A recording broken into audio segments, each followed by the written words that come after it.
John Gross, Richard Cole, Don Schramm, Rochester Inspiration. Kilo Land, Will Molson, Sean Covert, DHS Supervisor. Yeah, Dave Louis,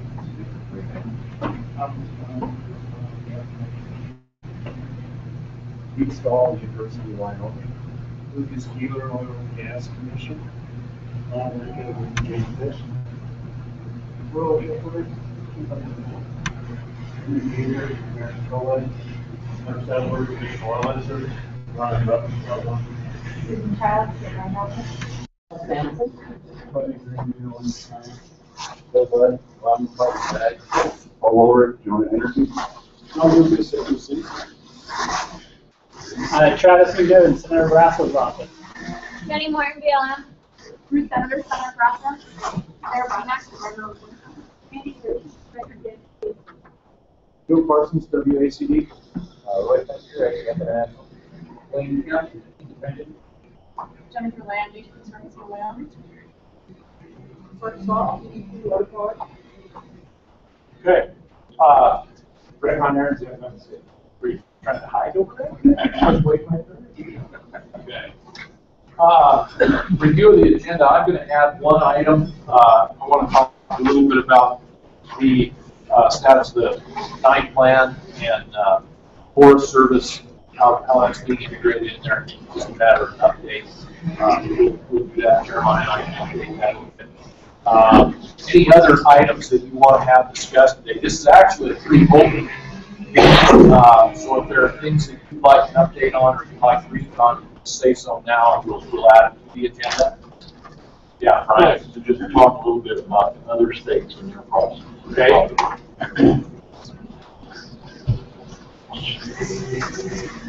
Anything else?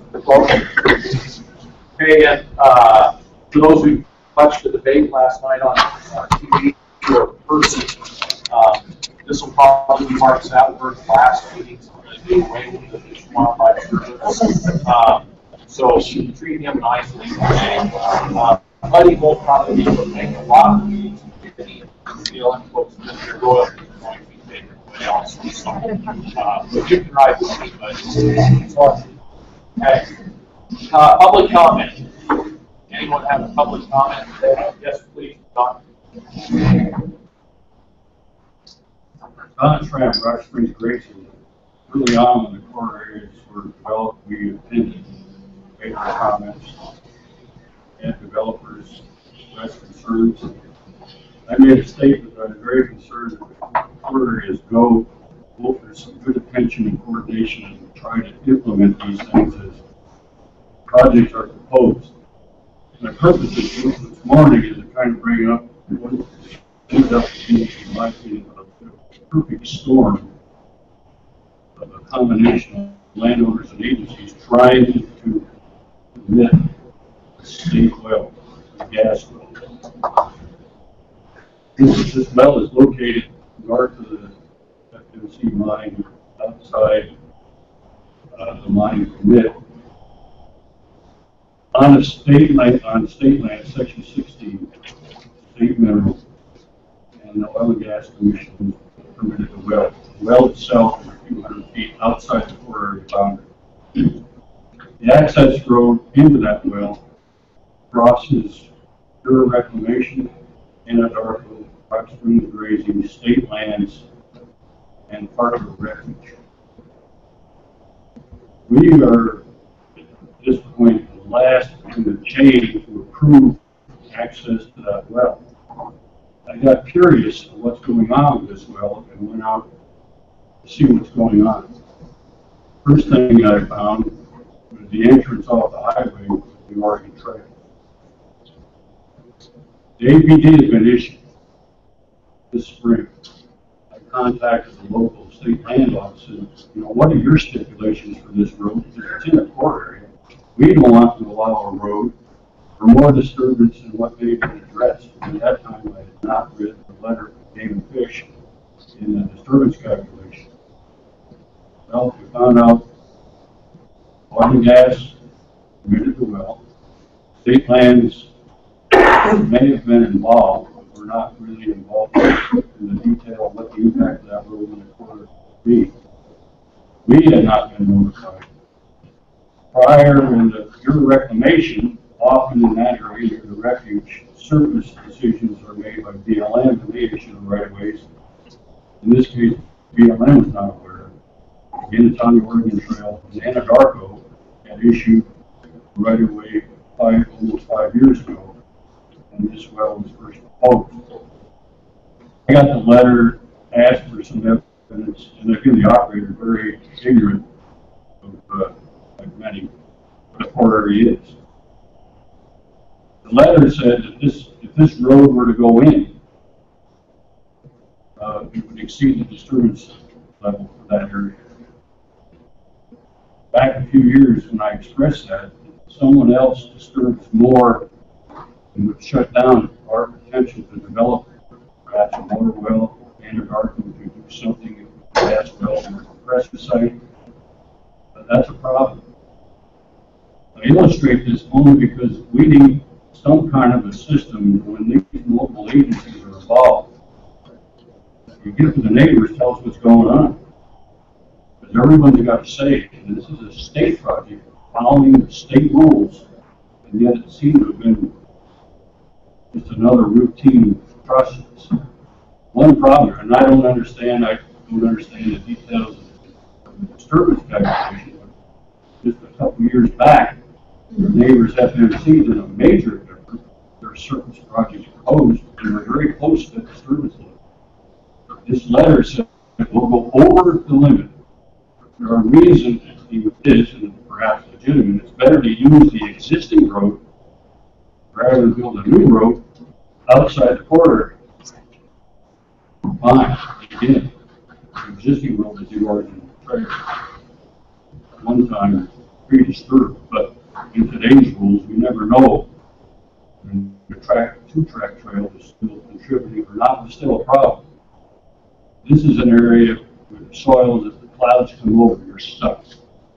So we get a road in there, you're going to have to crown and ditch and gravel. The Oregon Trail, they got it. So I'm painting the picture that there's a lot of players here. It's like Saturday Live. You know, who's in charge? And at some point, when these local projects come up, someone's got to take the lead. I stopped at the game of fish. I was a greeter. Nobody knew what I was talking about. Turned out that the biologist lineman had looked at this thing.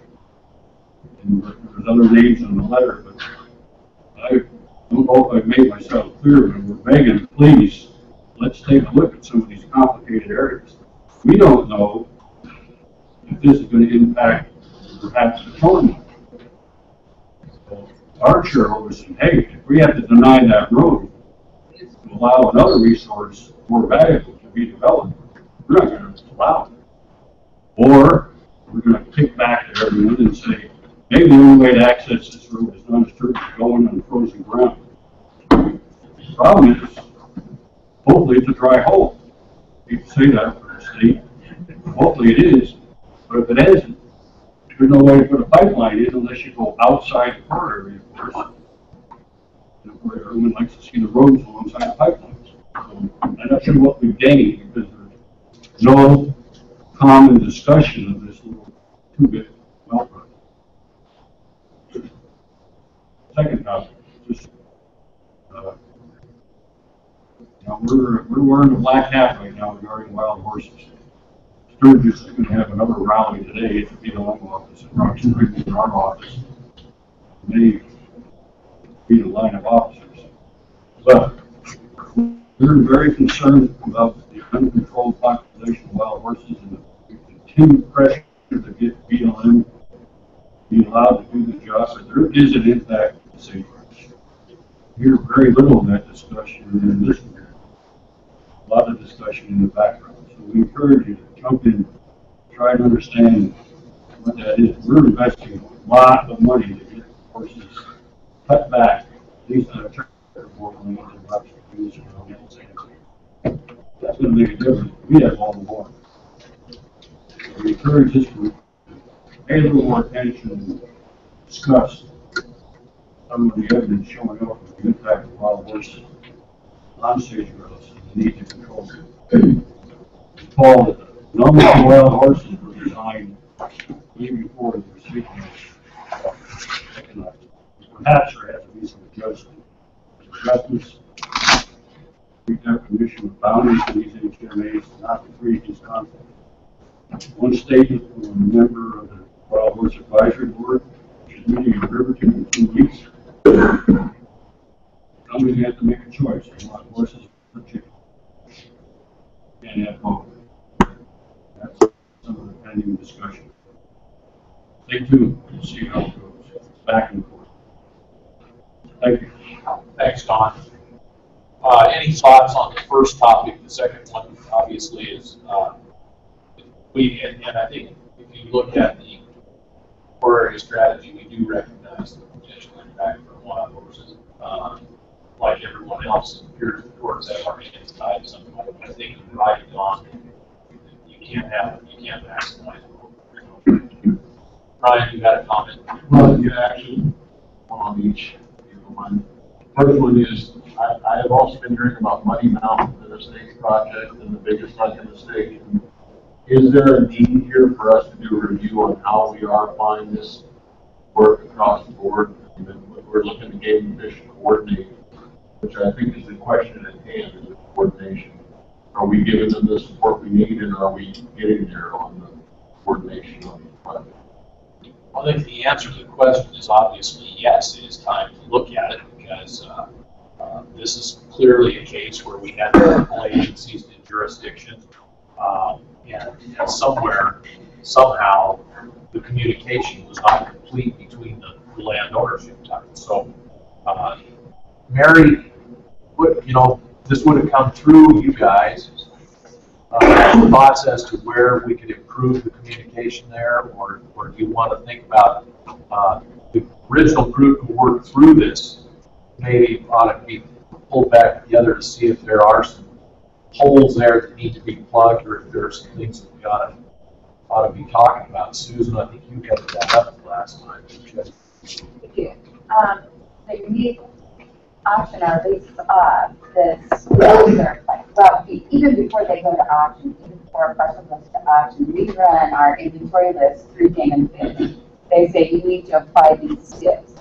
If it's in a sage-grass core area, of course, the ones that are sitting in the EO are applied to that. In the event it's close, it's not in a core area, but it's like on a buffer. Game and Fish will recommend that another step, an additional step, be applied to that lease, which we do. After the lease is auctioned, then OGCT, before they issue a permit, we have an MOU with OGCT, and before they issue a permit to drill, they make sure that the operator is complying with the stipulations and the EO on that parcel. Now, when you have multiple jurisdictions, we should be working together. And again, unfortunately, it falls to Game and Fish. And if an operator goes over on an EDCT, Mary will alert our office. We then try and work with, we do work with OGCC as well as the operator to come up with maybe a better way in which, a better plan in which to develop. But when we have federal partners and state partners, and normally we always contact the adjacent landowner or our grazing lessee and ask for comments in the event that there's a road that goes through there. It would either be under an easement or a special use lease. It would be a temporary use lease because the road, kind of ditching them, it's most likely easement. And before the easement is approved through our office, again, we go back to Game and Fish and say, okay, we have this application for this easement, provide some comments, and if they request that stipulations be applied, they do.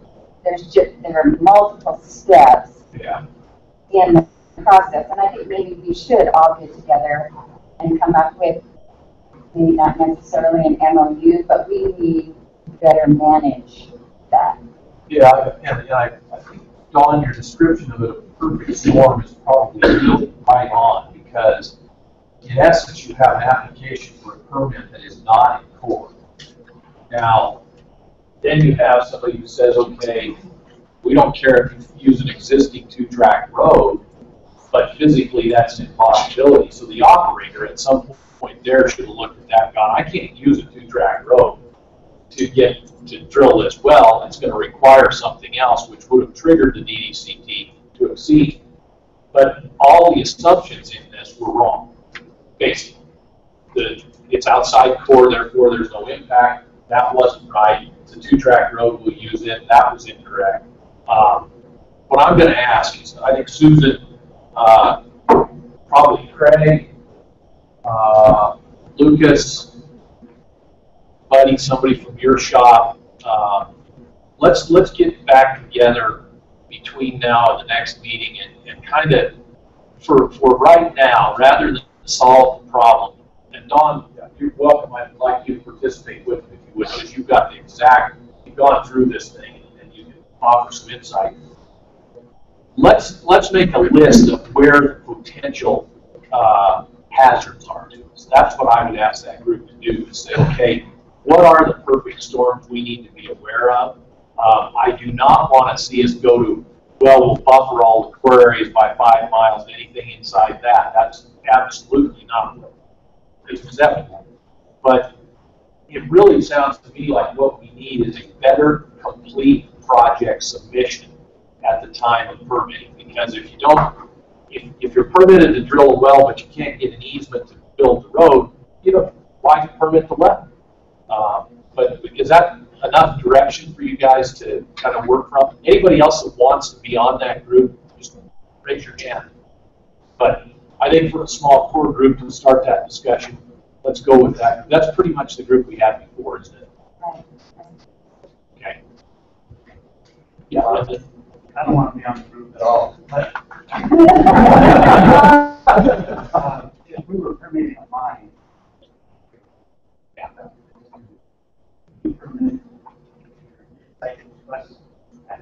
Everything within. Yeah. And I think that may be ultimately what we're going to have to look at. Well, and too, this is also part of the governor's, one of the governor's strategies that all the agencies, you know, need, like say, okay, I want to know about, there needs to be a place to go to find out what you need to do, what agencies you need to be involved if you're going to do a drilling well or any kind of project on the energy side, to streamline the processes. And I think the processes, well, not have, most of them will probably have to remain the same. However, I think we need to be more diligent about the compliance side. Has this agency looked at it? Has this been done? We just need a more formal process to make sure that we check everything off the checklist and. Yeah, that's what I think the charge to the group is. So if you guys get together and work that out, and Susan can go head that up, I'd appreciate it. Just one point, it's not clear, we're under a microscope for everything that goes on in this thing. There are a ton of people watching this. This is the biggest conservation issue in North America right now. And so you are being watched, and when we slip up, and believe me, I don't know about you all, but I get them pointed out to me for sure. So getting this right is so critical. And I'm going to make a real quick comment on the horse situation.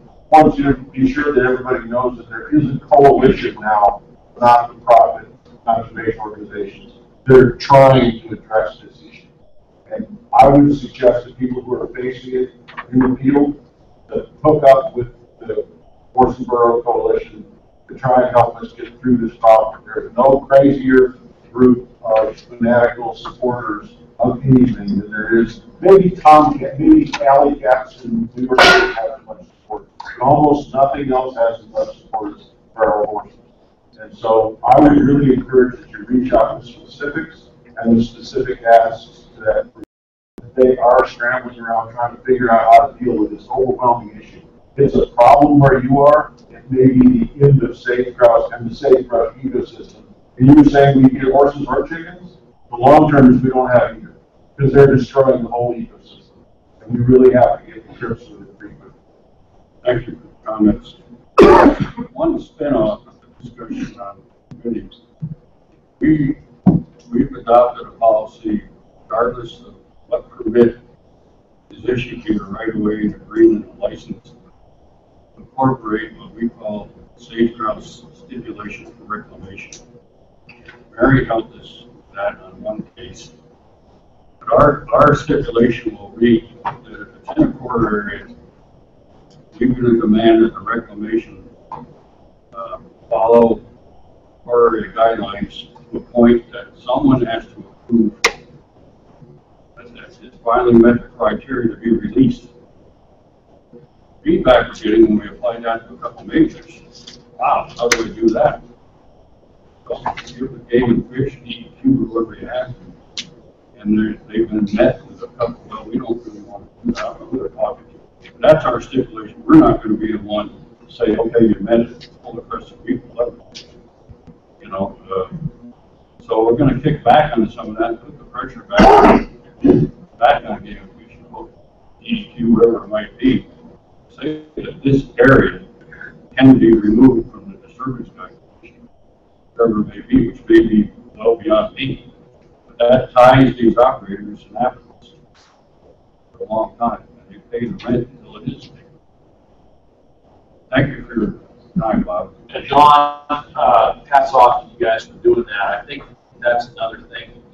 Yeah, is how much voluntary compliance has gone on in this state from the landowner side, from industry side, and that's something that we need to continue to make people aware of, because I can assure you that the alternative of forced compliance has never worked. And so hats off to everybody for that. Other public comment. Quickly, those who came in after introductions, introduce yourselves, please. So I'm Zach Byram, Grouse Mountain Environmental Consultants out of Buffalo. Jim Brown, Solvay Chemicals. Jim Phillip, Solvay Chemicals. Rich Atkinson, Cedar Mountain. Esther Wagner, Petroleum Association of Wyoming. Tom Clayson, Sampson Resources out of Casper.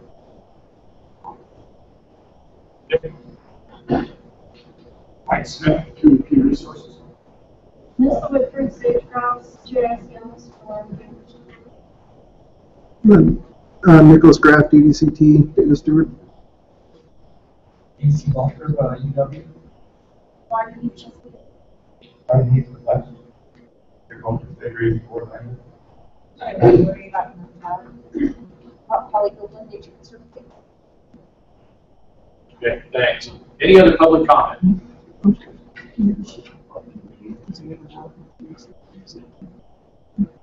Okay, Carolina. Good morning, everyone. At our last meeting, you remember we discussed a number of proposals that the state had received for the $1.2 million that the legislature appropriated for additional baseline research. We did approve a number of those and have moved forward with a contract in the Bob's office. There was one that there was some question about from the group that had been submitted by Ecosystem Research Group, or ERG, and specifically it related to their proposal to use economic data to develop cost-effective habitat restoration approaches. We have copies of that. They're coming around. Okay.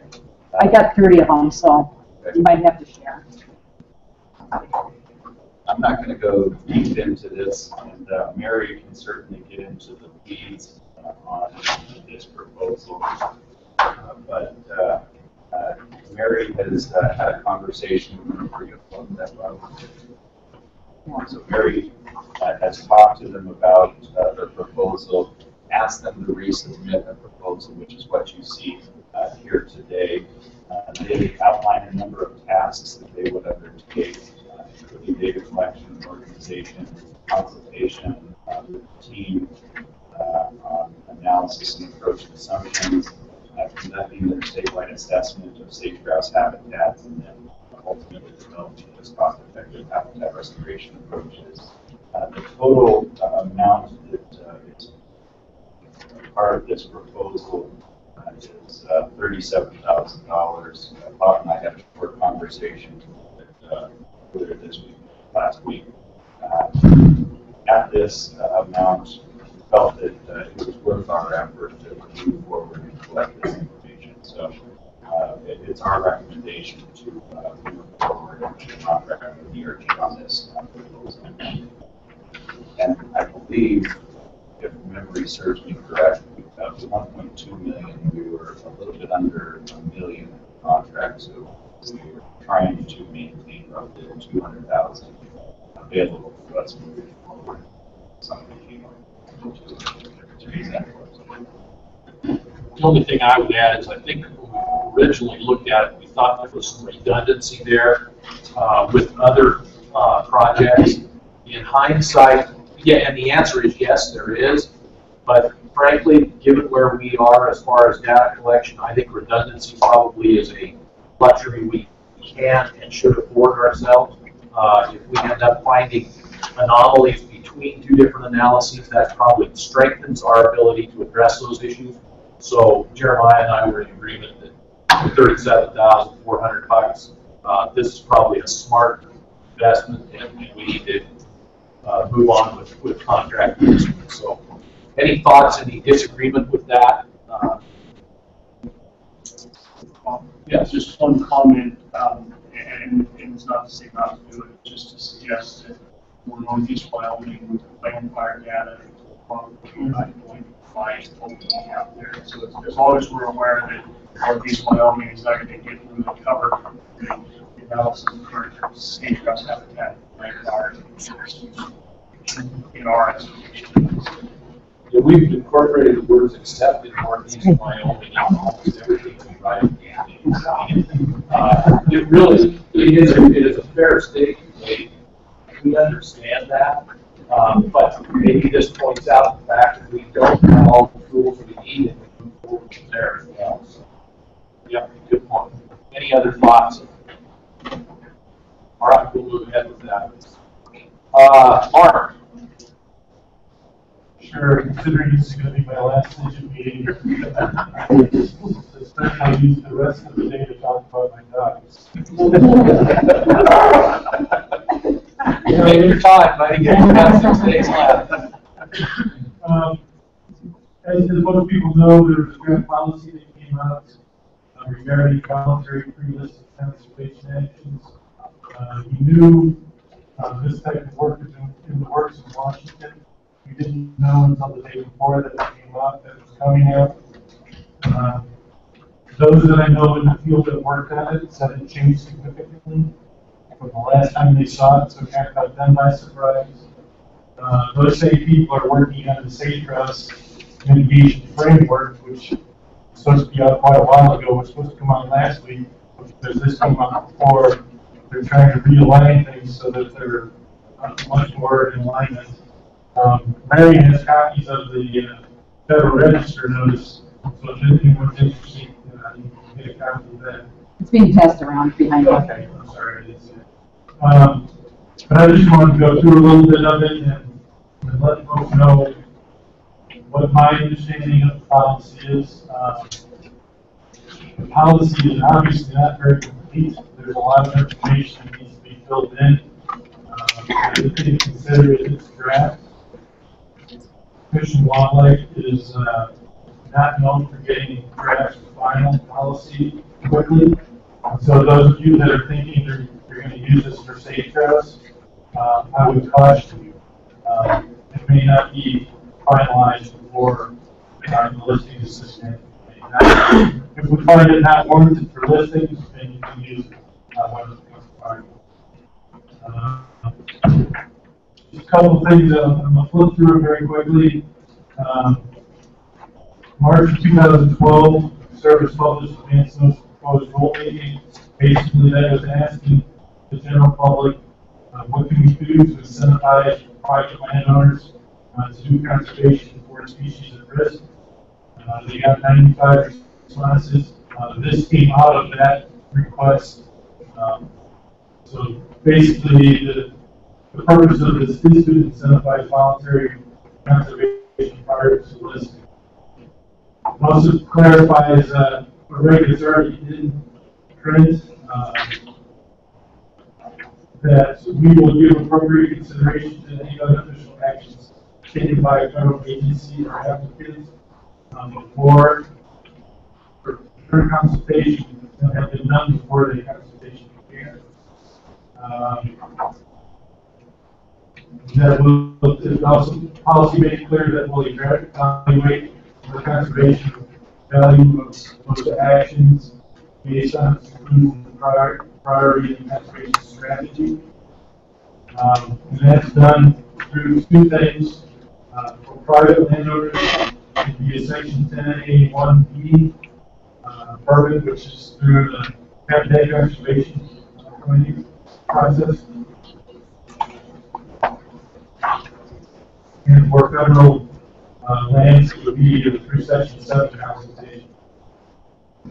One important thing to remember in the policy is that this is only going to work if the state chooses to participate. So Wyoming will have to make a decision whether or not they want to participate. Based on a conservation strategy. Obviously, for sagebrush, there's a multi-state strategy as well as a state strategy, as well as a state wildlife action plan. So I don't think that's an issue. The basis is there, just whether or not game and fish will have the resources to move forward.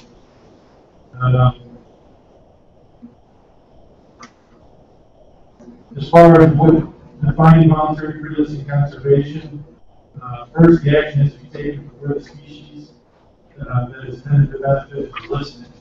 Basically, that means we'll take anything up to the point where the final rule is made. So if it's proposed, if it's a draft rule comes out for listing, you can still sign up for the pre-listing conservation actions. But as soon as that final listing is signed, you want to do pre-listing conservation. Second, the action has to be truly voluntary. It cannot be required by another act or a state regulation. So if you have to do something for a state regulation, you cannot turn around and sell that or have that credit for future actions. Hold on that for sure, Mark, because I think that begs the question as we look at habitat exchanges, we look at those kind of things, that if there's an action that this lady over there is going to propose to QEP, and part of the requirement is that they mitigate that. And they enter into an agreement with a landowner who says, okay, I'm going to manage X, Y, Z for sagebrush.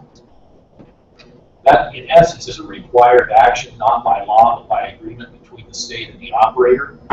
That individual landowner would still qualify for the pre-listing, correct? Yes, but that's all they can take is that credit for that mitigation. They can't go anything beyond that. And this will come into a little bit of CCA discussion. That's exactly which really confuses everything. Yeah. So hold on and I'll see if I can. Okay, great.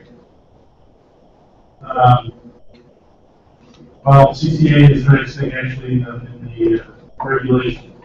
There's some confusion when this policy first came out. We had several landowners that were interested in CCA come into the office saying, why would I do a CCA when I can earn credit for doing the same stuff? And the decision, or actually the differentiation is the CCA, the bar that beats is if you do this on your land and everyone else does the same thing on their land, there will not be a need for this. That along with that, you get assurances that if the species is listed, you will not be required to do any additional conservation measures. And you do get a big quote-unquote incidental tasting enhancement to survival purpose, basically what it's called. If you want to go the crediting mechanism, you cannot use what you did for a CCAA for credit unless you drop out the CCAA. If you do that, you lose your protection for the incidental take. So it's going to be a decision that the landowner has to make. You want the incidental take statement to protect future operations on the land, or do you want to get some additional cash through mitigation credits? So, I'm just a dumb savior house, which would be basic savior. What is the difference to me, either way, as far as the landowner providing that benefit? Is there any whatsoever? Well, and it's an internal discussion that we're still having. What I've heard is the way the CCA is set up is you do the conservation measures, you get a lot of landowners to do that, you don't need to list the burden. If you go for mitigation, you're enhancing or you're protecting your property with someone else, there's a detriment to the burden, and that doesn't meet the CCAA standard. So the CCAA standard hinges on a net gain. Right. Well, both of them will not hinge on the net gain. One is just a larger gain than the other. There's no associated loss. Okay, I hope that discussion continues. Sorry. Yeah. Now, that's not to say this is getting really confusing. If you sign up for CCAA, basically you have a checklist of conservation measures that you do. You have that checklist, you decide which ones you're going to do. If it's sufficient for the CCAA, you can go through that process. Anything you do above and beyond those conservation measures, that can be used for pre-listing mitigation, pre-listing credits. So it have to be above and beyond the CCAA. Right. I guess this is a question because I had a long conversation with Michael Bean about this. And I am told that we're misreading it, so I'm asking you if I'm understanding incorrectly. This is addressed at the investor, not the landlord. That this was to incentivize investment by industry, et cetera, in conservation, in these various forms.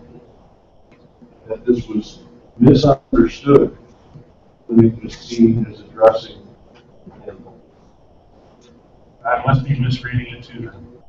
How can it? I think that's a goofball answer. I've got to call into him again because I'm reading it much more like Mark's reading it. And yet when I ask for interpretation, I'm being given a 180-degree interpretation of what it was intended to say. Because what I did is I called when I had CCAA people going, I'm out of here. And I was very concerned about sort of the exodus from the CCAA due to this. And so I called Michael Bean and said, what does this thing mean? Because what it's saying to people is you can get more by not doing what we originally asked you to do. And he said, no, this is not addressed at the actual conservators. It's addressed at the investors. So, I mean, I don't want to... Right, no, I think that's really the operator. Without the landowner, the operator has no means of mitigation. Right, and what he's saying, it was intended to incentivize Paul to open his big checkbook and write something to make things happen. And that it was not intended, right, Paul? And it was not intended to open a big checkbook. That's work. He's tighter the bark on the tree. You know what I'm saying, though. This is, my understanding is this, they're going back to this to readdress it because its intent was utterly different than what we're reading. Okay. So I'd have everybody take a deep breath, sort of as you indicated anyway, because it's going to take time. But he was very clear that this was not to address the CCA landholders. This was not to address Pathfinder or anybody else. This was intended to address the investors, saying it's a good place to put money. Well, I think we can send the message back through Mark that it ain't working. Well, that was the call I made. Well, they know. They know because the day that the landowner came in saying I'm out of the CCA and going this route, we called Washington and had a conference call with them, trying to explain to them what's going on. They admitted it wasn't the intent of the policy, but that's the way you can interpret it. The third party buying of credits, which I think goes to what Brian's saying, Michael Bean said, was put in there, my understanding, for large federal agencies. So So they can go out and get mitigation offsite to mitigate the things that they're going to do out. So, but that's not very clear in the policy. Paul? How would this potentially jive with the core area? The executive order? I mean, wouldn't that be considered a requirement? Yeah, I think that's a great question, because if you go back, y'all recall when we started putting this together, and Brian Kelly saying the core areas are mitigation. So does that mean you can only apply this outside? Does that, you know, I think there's a whole lot of bush here we better get sorted out. And I appreciate you going through it, but it's a long ways from complete, obviously. Fred, you bet something. If I interpret it correctly, another potential unintended consequence might be you apply for your CCA at the lowest common denominator, and then fire. I don't think we want to encourage that either. No, exactly. You're right. All right. Okay, moving on. I gave you what the bars for the CCA. The bar for the policy is anything that benefits the species. How do you quantify that? Thanks. How do you measure? How do you maintain it? But that I'll be that will be here. Let's turn from oatmeal to grits.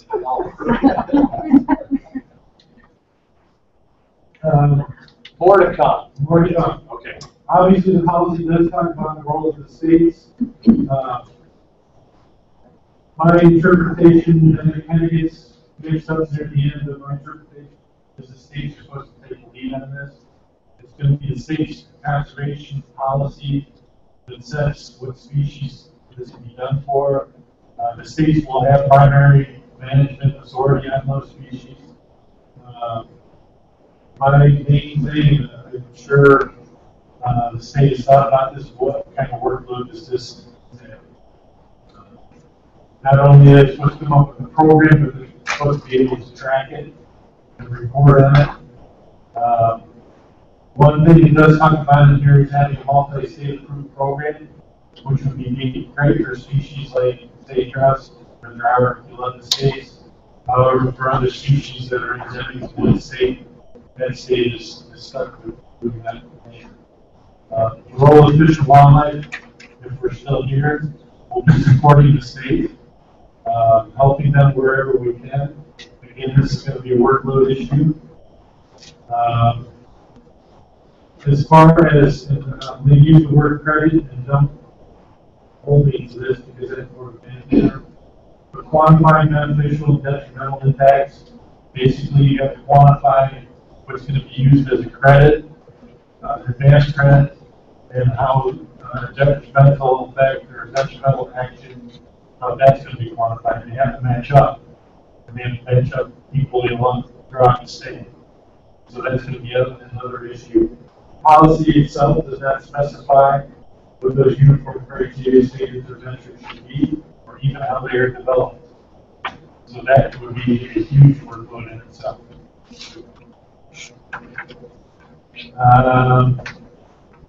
See if there's anything else you wanted to do. Yes. What do you need? Service have alternate uniform schools. I don't know if you want to veto it, but we would work with you.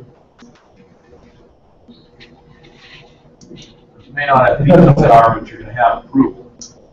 Probably. It's going to be like SWAT. Yeah. Right. But my inclination is we're going to have to do this review. As long as the is probably going to be approved. So the state has to have species. Well, that brings me to good point. The bigger that just came out recently, and Esther wrote a commentary in the newspaper for that came out of Martin was in wind and nature conservancy. They did a vulnerability study of all the species of conservation needs that's in this swamp. Out of these 130 31 species in the SWAT. 51 were identified as being vulnerable based on their criteria. So those 51 species may be the species that the state looks to do this type of work at. That's a lot of species we're working on. So let me shift gears real quick, Jeremiah. You're already working on comments and state strategy line that out. Not a whole lot to say right now, other than Matt Fry is another office working on reviewing this, determining what that approach would take. Providing guidance. Fish and wildlife field offices are also really kind of, so. I'll have to connect with you.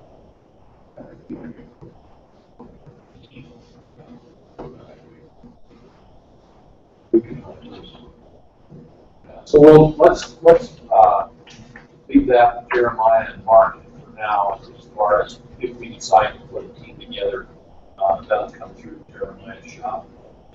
Keep people posted on. And I do want to encourage everyone to submit comments if they would like them to do September 22nd. Obviously, they're going to get a lot of comments. Yeah. Did you have a comment? Okay. I have a quick question. Yeah. Mark, backing up to the range-wide state grounds framework coming out from Sean's shop. Right. What's the new timeline for that, and what format is that going to come out in? Are we expecting that that's going to be a policy or guidance? It's going to be a framework for guidance.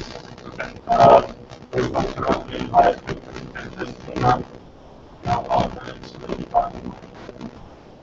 I don't know if that one. Okay.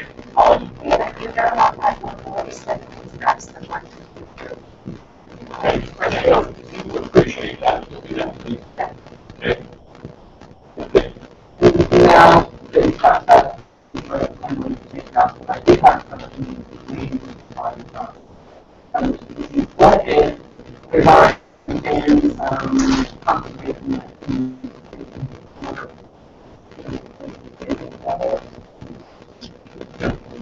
And it is not a part of this policy, but I know that.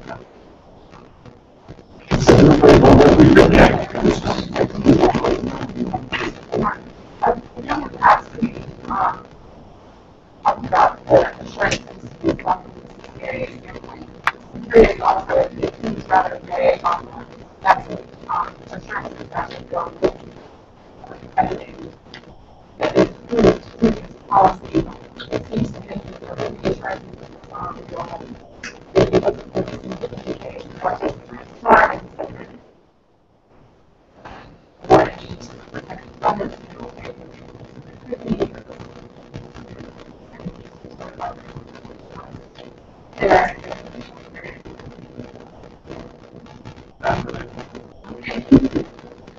I guess that's going to be one of our efforts. We don't know what insurance is going to be, right? I would put that in your comment.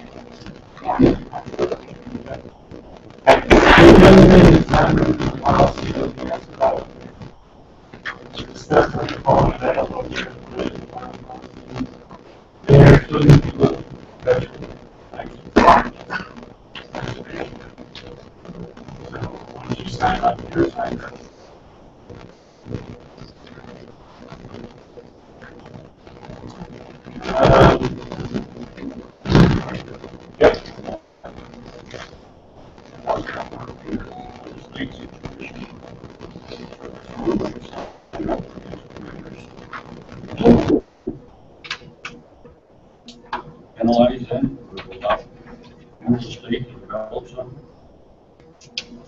Not quite getting your question. The service owner issues permit to develop the mineral estate. You know, that you're almost required to do that, and that might. They don't address split estates or anything like that. There's another kind. Comments are going to be longer than the proposed rule. I'm sure it will. Okay, is that, are you? I'll quickly read my notes. Basically, overall, we're looking for a net benefit.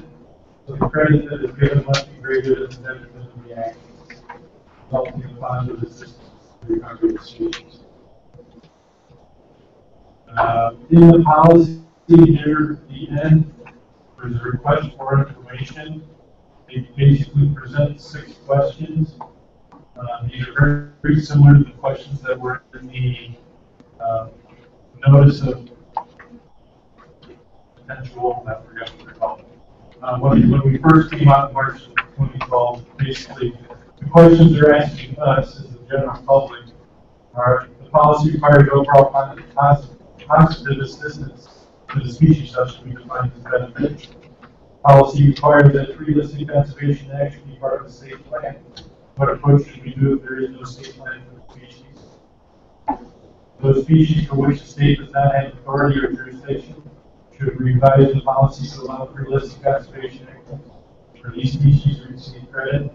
If so, how can these tree listing conservation actions be tracked and monitored? How should you quantify the value of voluntary tree listing conservation actions credits? Based on the species and the nature of the actions, how should we determine the percentage set aside? The policy allows for the transfer of credits. How can we develop an uncomplicated trading system? So those are the questions around the general public. At the end of the draft policy is mostly standard language about paperwork reduction and manual.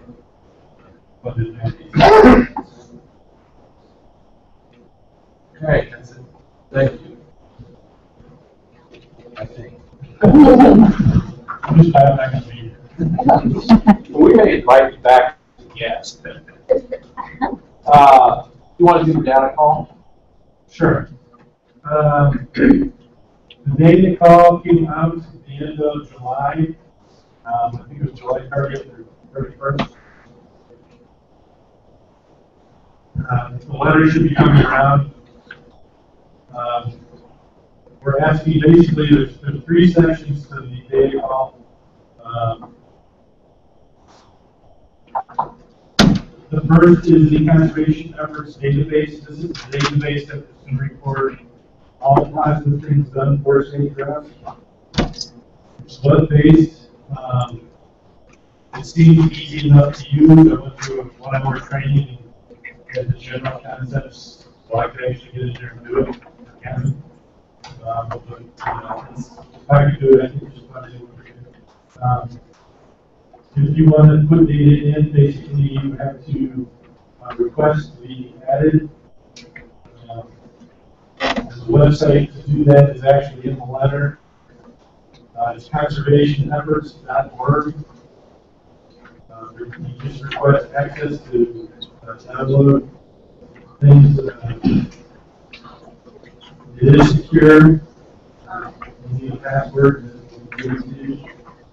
For each project or plan, and basically we're tracking what project that plan.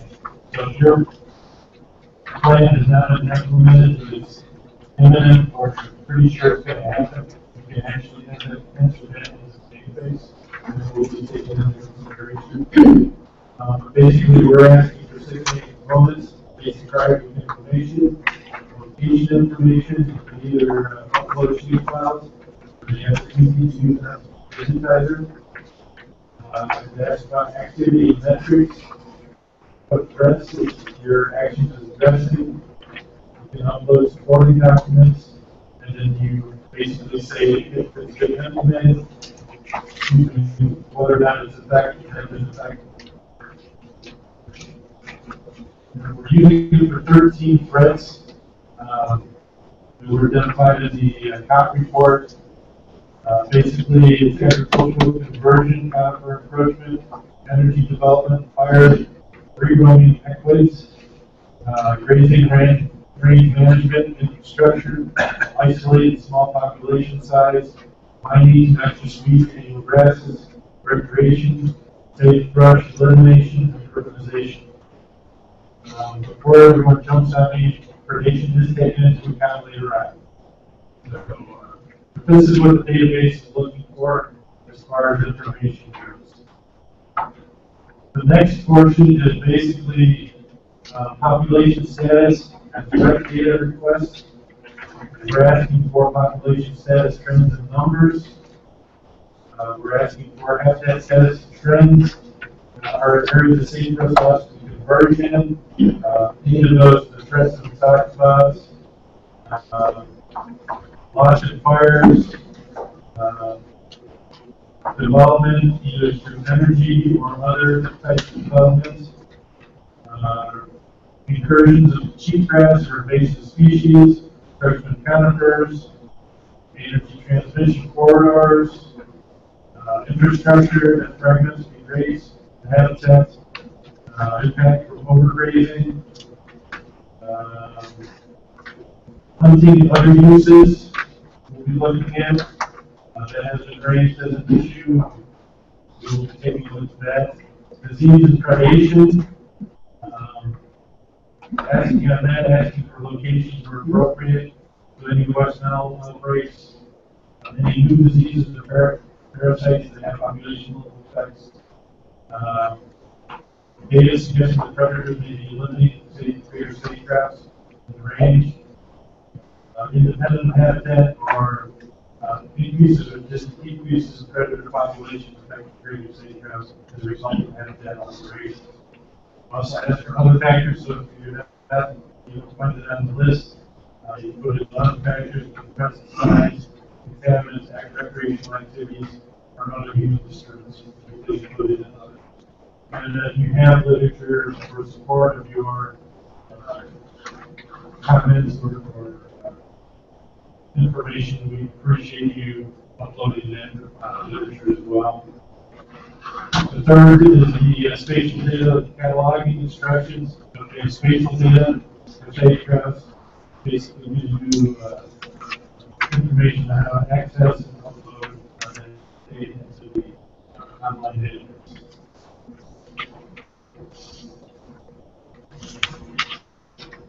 So basically, that was the data call that went out.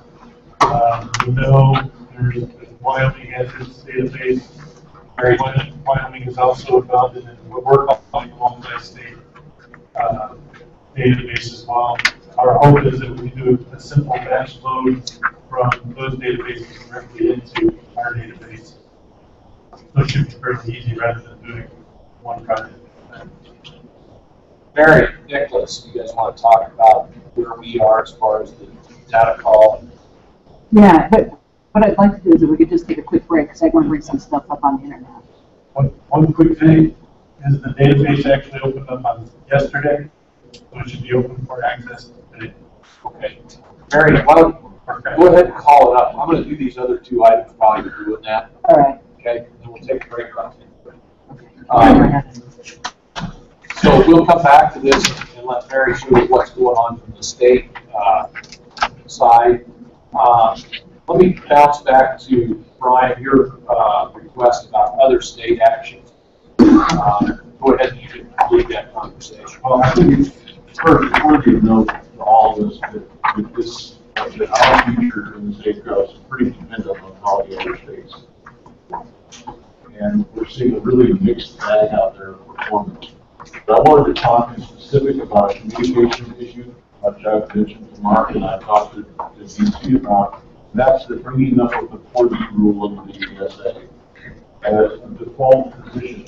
So that, you know, having a good plan is still a good plan because when the bird gets listed, you get a 4D. And unfortunately, that method of communication, I think, and I'd be interested in your input on this as well, Bob, is affecting the way the other states are working on this progress. Because there's a whole lot of belief that the decision's already made, that the bird's going to be listed, and that 4D is the fallback, and they're saying, then what's the point of investing? So I guess the first thing is to talk about what do we do with this leap of conclusion that the decision's already made. I am assured by Dan Ash and Jewel, et cetera, that this is not the case. That what they're trying to communicate is a case for doing the best possible plan you can do, because it's a default position if the others don't do their homework. So the first thing, I guess, is for us to all think about how we press forward when we're talking with the other states in dealing with the 4D is not a foregone conclusion. Well, I have one more to that list of 4D because you do hear Dash talk about that way too much. It's a shut up. But the other part of that is that he continues to talk about the scenario just because we say bird deserves listening doesn't mean we're actually going to listen. That needs to be taken off the table. And you're just gives a predetermined conclusion on this that again causing stress for the other states. This evolved further than they all do. Yeah, and let me give a little perspective back. I think that when the first conversation about 4D rule came up, it was in response to a what-if question. Okay, and then the Lesser Prairie Chicken went through that process. The bi-state going through a process, and that was a tool that service had. I agree that I think it has vastly diminished the message that we of Wyoming have had, which is if you do the right thing for the species, you don't need a listing. The listing does not help it. It may even actually do harm to the species. So the constant talk about the 4D has not helped. It is, if you're asked the question, what if, it is a correct answer. It is a reason and an incentive, should be an incentive for states to have a plan. But the better incentive is if they have a plan, they don't need to list it. And so that, to me, is the communication that needs to take place. It's similar to some of the communications that we've had about CCAAs and other things. If you don't list the species, you don't need the protection. Okay, let's go objective and goal here is, and that is not to have listing because we've done the right thing. And I think we have to be consistent in that message. Well, I've gone as far as to say listing is the definition of failure. That's where I think we need to be, is say straight up, this is the worst thing that can happen to the bird, if you're a bird, because suddenly all of the investment in the various states, and from industry, and from ag, and the carrying, all of a sudden it's the government, the federal government's problem. And we know how well supported Mark is, but probably not supported enough to take care of 400,000 birds across 11 states. So I really would like us to get down to this messaging. And I'd love to see this state be as loud as possible about the fact that we are attempting to preclude the need to list and really become a messenger in this. Because I talked to 8 governors in the matter of a couple of days, and there's a huge disconnect as to how far they think they can go, whether or not voluntary is all enough. I think the Federal Register thing has confused them on that as well. And so getting our messaging to the point where we're talking about how do we achieve keeping the bird from needing to be listed, and working with the other states to push them in that direction. I told head of DPW in Colorado last week that he's the red-handed stepchild in Utah. You know, when we see Utah in reverse, we're going to build science to prove we don't need the science we've got. And then we've got Hickenlooper wanting to get the western slope to vote his way, which is going to happen like right after Elk Freeze is over. Then we're lost in that midst. So I encourage everybody to be getting, you know, I'm going to talk to Penny and Paul at some point today about industry, getting the message out to industry that when they throw up blockades to this, they're damning industry across the 11 states, not just holding off getting a plan in their state. So it's the universality of this, and I guess I really want this committee, I'm sure you do recognize, I want you to think about how you invest in getting this message to the other states, because all our work here, which I am very proud of, in spite of letters to the editor and everything else that's been out there, I'm very proud of what we've done. And I do feel we've taken a direction that will need a future for this ecosystem in this state.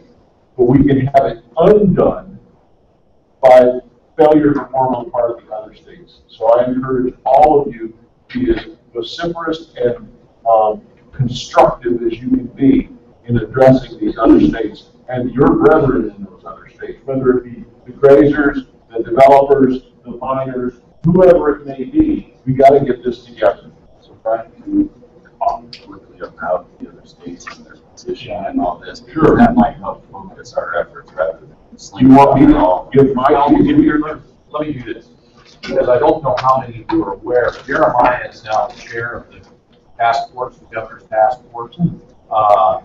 Sean Reese had been doing that for the North Business Council. Jeremiah received a hefty promotion up to a brand new title in a big office and everything. He became Lord of Safe Routes to all states west of the Mississippi River. Was that correct? Did I get the title right? Anyway, I think that let's let him give an overview of where the different states are, and then we can fill in from there. But they just had a meeting in Colorado Springs a month or so ago, and actually went pretty well compared to some of the others. So, yeah. We did have a meeting in June in Colorado Springs. We're set to meet early October again again. But here's my general take on where the state's at. It sort of falls from Colorado Springs, land R&D today, and certainly Brian and you've been reaching out. In Montana, I talked to Tim up there about 2 weeks ago. I think they're on the brink of signing an executive order here, Wyoming's executive order, which would be a fantastic thing to have in the bag and take care of that zone up there. Colorado, I agree. I think that they look at it from the perspective of throwing all this money at this effort. God, these existing regulations, what else is needed, and Sam, unfortunately. So where they go, I just frankly don't know at this point. I'll skip around Utah. Well, do you have any other insight? I was just, we should talk about that. I've been doing some work that I don't want to, okay, I'll just give you what's going on in Colorado.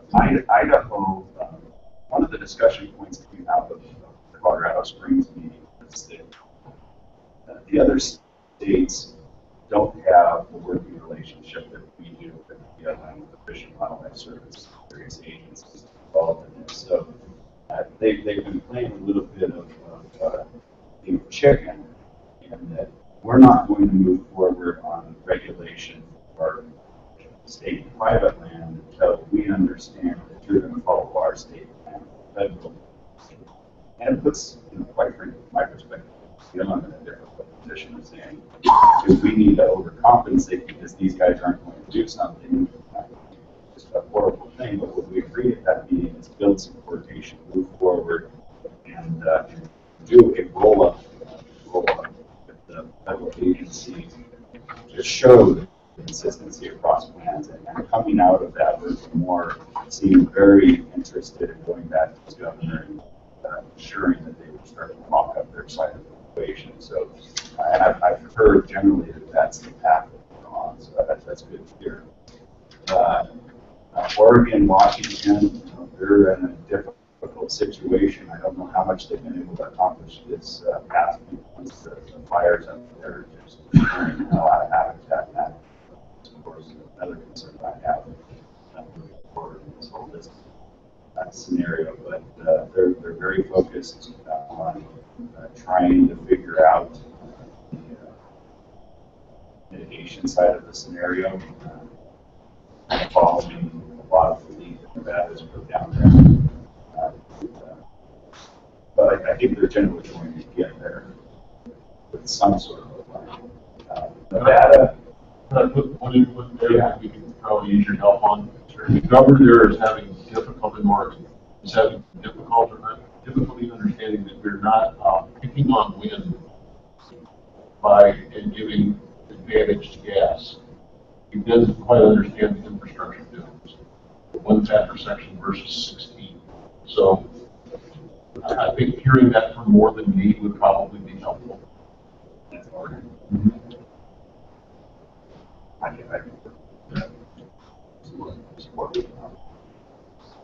Nevada, they've been so focused on mitigation and trying to build that, and quite frankly, they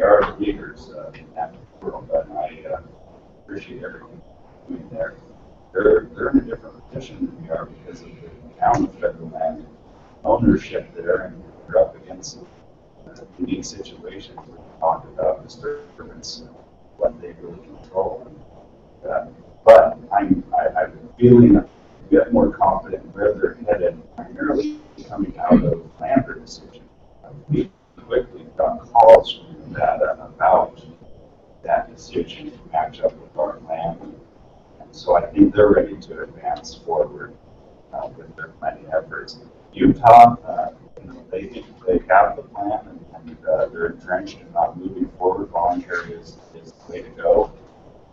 That certainly put them at odds with BLM, Bill Corns, and others. Where they go, I don't know. They assumed that, or amassed a $2 million war chest to develop a litigation strategy. They are advancing that. They pushed the 10-year delay proposals. Although some of them within the governor's office say that's not the case, but they'll admit that their state land office is the one that contracted and got that into built this out. So Utah, I just don't have a good sense of where they will be at. I thought that article that came out recently where Hickenlooper and Hubert were both talking about getting past the election gave some window that there might be some opportunity. I think that as long as Kathleen Clark is here telling them, fight. I understand they showed up at Waffle with 3 attorneys. So it's not pretty coming out of Utah, but I would say that probably tells us where we need the most pressure that we have available to have right thinking from landholders. And I don't disagree with that. I think it really is his constituents that Governor Herbert's dealing with. He hasn't been encouraged enough to sign on the dotted line.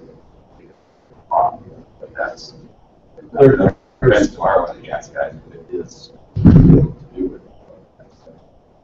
The other issue that we have to be aware of is for those who complain about it, we actually do have the luxury of having a fairly centralized permitting process in the state of Wyoming to where you can actually coordinate between agencies. I spent nearly a year working with Utah. Everything is regulated by the county. And so one county can opt in and another county can opt out, and they start competing with each other. And it is an absolute nightmare to try and I would not want to be industry. I know, Smitty, you worked over there. I mean, you got to work through the county system, and then you got some state, and you got some federal. It's a tough environment. It's not that different in Montana, but Montana is taking it on, whereas Utah is letting it be a go there. It's a little different deal, but I think if the will were there, which it was when we started in Utah, it would be a different outcome. Right now, I don't think that's there. Right. Like said, we'll sue, we'll pass a law, and I don't think either Republican candidate. We've spent a lot more than $2 billion in this state, so we've been.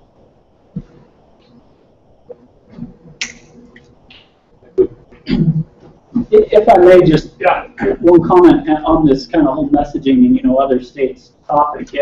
Speaking to just staff in DC on the ideas in the other Western states, I completely agree with Jeremiah that Director Ash is really undermining this through a lot of the comments. The 4D was talked about, that that's just going to be the thing, and then he keeps saying, well, we can maybe warranted, but we still may not do it. There's a lot of interpretation of that as messaging to certain political wings of the populace to invite a lawsuit, saying, well, even if we don't list it, if the decision's not already foregone, that we are going to list it, we're going to build the case that we won't, but invite the lawsuit and then say we have to. And so there's just a lot of, kind of skepticism amongst the other states that, basically back up this whole idea. That's an awful lot of effort when either the decision's, made or it's, you know, Director Ash is practically inviting the lawsuits, saying that the science says it's, you know, warranted. And so that's something that, you know, is just a problem that Director Ash, intentionally or not, has created, you know, that perception that's being, you know, discussed, and that even is having political consequences, you know, in you know, like the Colorado Senate race, and you know, some of those sorts of things where you know, that messaging in these other states is a problem, and then it's my big concern then becomes, you know, because it's a national bird, ESA remove the state lines, you know, Wyoming becomes pretty much somewhat at the mercy of you know, the national mood, regardless of what we do. I would tweak that slightly, as to my understanding of what's going on, from having spent a lot of time in those offices. There is a huge risk aversity in those offices. They keep talking about, well, if we do that, we're going to get sued. If we do this, we're going to get sued. The fact is, they're going to get sued. So the sooner we get over the fact that we're going to get sued from every angle, the sooner we try to do the right thing. And I think that's what Wyoming's done, is figure out what the right thing was and just go do it. And nobody likes what we're doing either when you look at either poll. I mean, we're clearly in the middle, which is frankly a good place to be. So we're walking along with this, and I hear what you're saying. I don't think it's at all intentional. I think I talked to Tommy Boudreaux about this the other day, and it was like, we're going to get sued. My God, if we do that, we'll get sued. If we do this, we get sued. And I said to him just exactly what I just said here. You're going to get sued. Get over it. So I think that's where we really are with Ash. I don't think there's any, I think we're probably giving too much credit if we give a deeper plot. It ain't there. The whole thing is, we're afraid we're going to get sued. Yeah, get sued. Go ahead. Do the right thing. Do the best you can. And that's where we all have to be. And this came up in the last task force meeting, particularly the Forest Service. Want me to go into that? But we had the conversation, which side do you want to be on? You want us to support you in that? There's generally that stock. But I think now the states are understanding that we do have to get behind putting forward plans. If the Forest Service and the BLM go along with us, we've got to be there to support them. Greater effort when they get it. I think that the federal agencies need to understand that even though my boss is talking about going after the EPA, I'm no longer just a decision where he's made a point of getting behind the federal agency decision and something supporting or developed by the track record of court decisions. Pretty successful. Where there won't be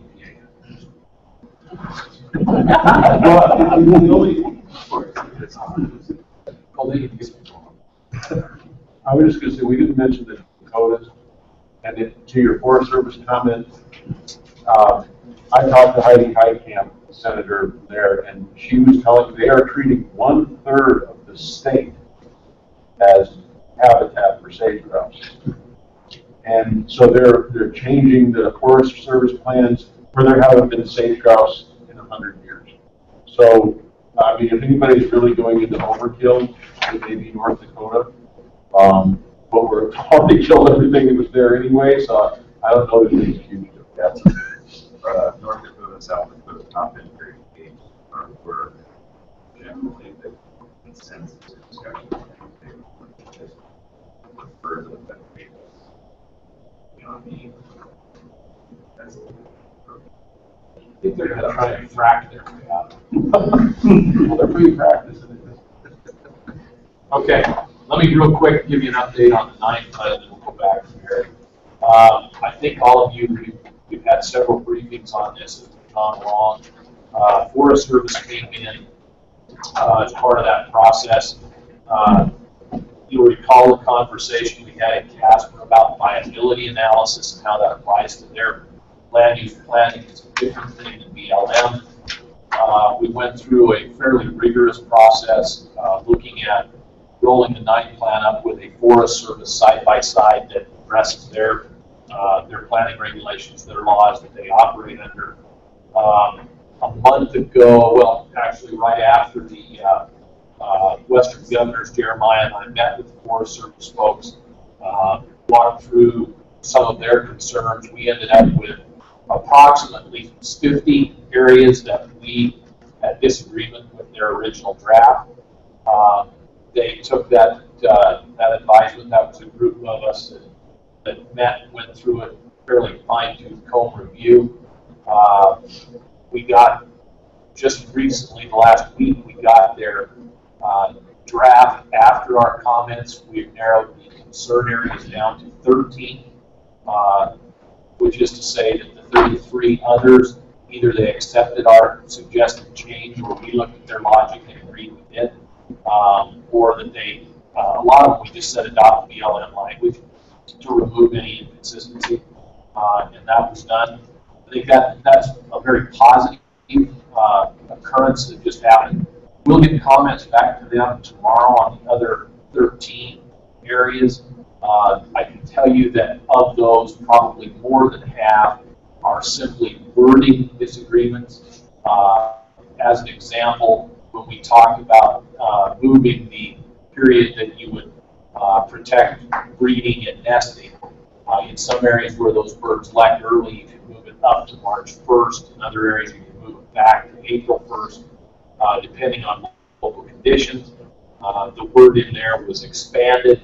That was changed to shifted. Some of them aren't that subtle, but I think they're important that we've gone through that. Probably the 2 areas that we are most trying to hammer out now. The first one is relative to mitigation. This applies to BLM and the Forest Service. There is a hierarchy that was determined, and Mark and I just talked about it this morning, where the general notion is if I'm going to impact nesting habitat, I have to replace nesting habitat through mitigation. That's great logic until you get to the point where if we actually are successful, as we have been in Wyoming, in locating our development in areas where we have the most abundance of habitat type. So for instance, if we do a development and it's in an area where we're in transitional habitat, late brood rearing, and we have ample amounts of late brood rearing, we want the ability for the mitigation to actually add nesting habitat or add a limiting factor so we can expand populations. That has to be directly in the draft. The other is the desire, and I know this is not just from Forest Service but others, to have a template or a table that says this is what the habitat condition is for sage grouse. That's great as a broad brush general statement. Unfortunately, the areas in Wyoming that we're talking about are northeast Wyoming and high elevation ranges near Pinedale and Big Pine, neither of which are even remotely similar to Connolly standards or any other standards that have been developed for sage grouse. And so rather than try and change the table to put a range in there, what we have insisted on is a statement that says local conditions driven by soil, vegetation, and climate and elevation shall be factored into whatever the appropriate site condition is. And that's one that we're still working through. I think we will ultimately. But I'm somewhat optimistic. I'm certainly more optimistic than I was 2 or 3 months ago when we started this conversation. Considerably more optimistic than when we met with Casper for the whole viability assessment and saw it. And the Forest Service has been great working with us, working through that. So, Jenny, do you want to add anything, or Buddy, from your end? I know we worked with BLM to make sure we're lining all of this up at the same time. Thoughts from either of you guys? Not really, other than what we talked about. You guys are going to be looking at those tables, which are a point of concern. Other than that, really nothing better. Great. Let's take a 15-minute break, and then Mary will come back.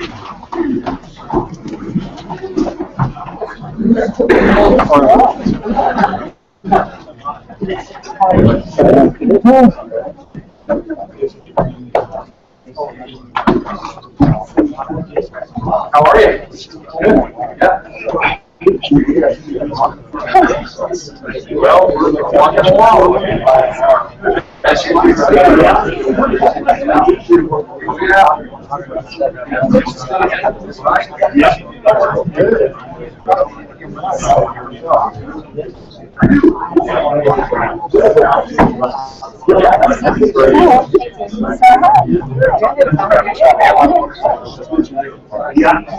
Hey!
be the ideal world that I think we'd like to see. Who had a question? You're calling. Mary, I may have missed this. When somebody logs into the system, do they have to log in, or is it open to anybody to populate these fields? You have to log in. And is that, give them your email and then you get a password assigned, all that? Okay, that should, Yeah. I missed that earlier. Yeah, you gotta log in, and it's controlled by the agency. I don't want to control it because I don't want to know people's stuff. You know, that is going to be every agency. So Susan's responsible for the data she enters. Steve Pugh's responsible. I don't know what there's. So, but it's all, you can only see your data. But how about when an NGO logs in or an operator put in a project, does it generate password and all that for us? You have to get a hold of somebody, and yeah. Okay. Yeah. Okay. We assign it. We're not as sophisticated.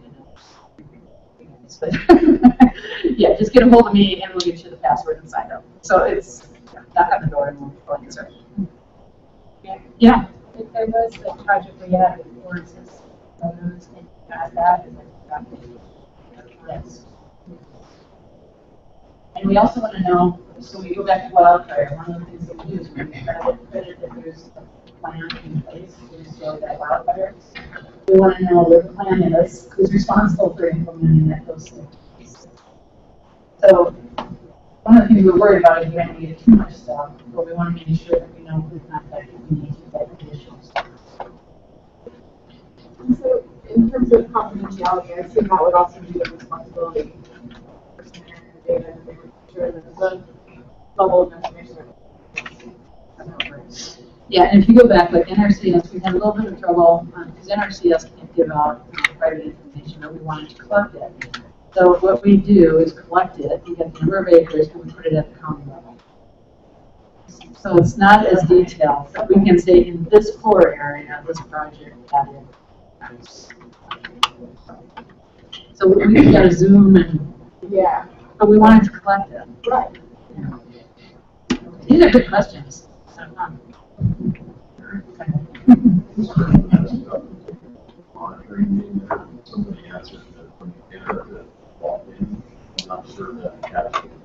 Yeah, that's an important point. Oh, yeah. Data goes into data because data is collected. Yes, and your gentleman that has his name. Mike. So we have a narrative in there, so he can say, he can provide that data. And he who wants to upload it, he can, or he just wants to say, I have the data. You know, I'm not really worried about uploading as long as we can go back and sure that he has. I just, along with the information that goes in, I think that's the critical data. And this thing will log you out after. So for easements as well, and we're very similar. This is the we compare. So the easements for the conservation efforts database, we're very similar to what they said, except there's a question in there: is there a penalty if you exit? You know, that's the only question that they asked. So the question is, do we have to enter data into those databases? As we did not, we're not able to successfully coordinate. Yes. But it's not bad. There's about 5 or 6 questions on each project. So yes, we should, for conservation efforts database, that's what we should do. For the habitat loss and management, that's where the state will come in with all the permits, and the BLM will issue the permits. But we'll be able to tell the story in 5 core areas. We'll be able to tell the debits and credits. Say we're gaining or we're losing or whatever.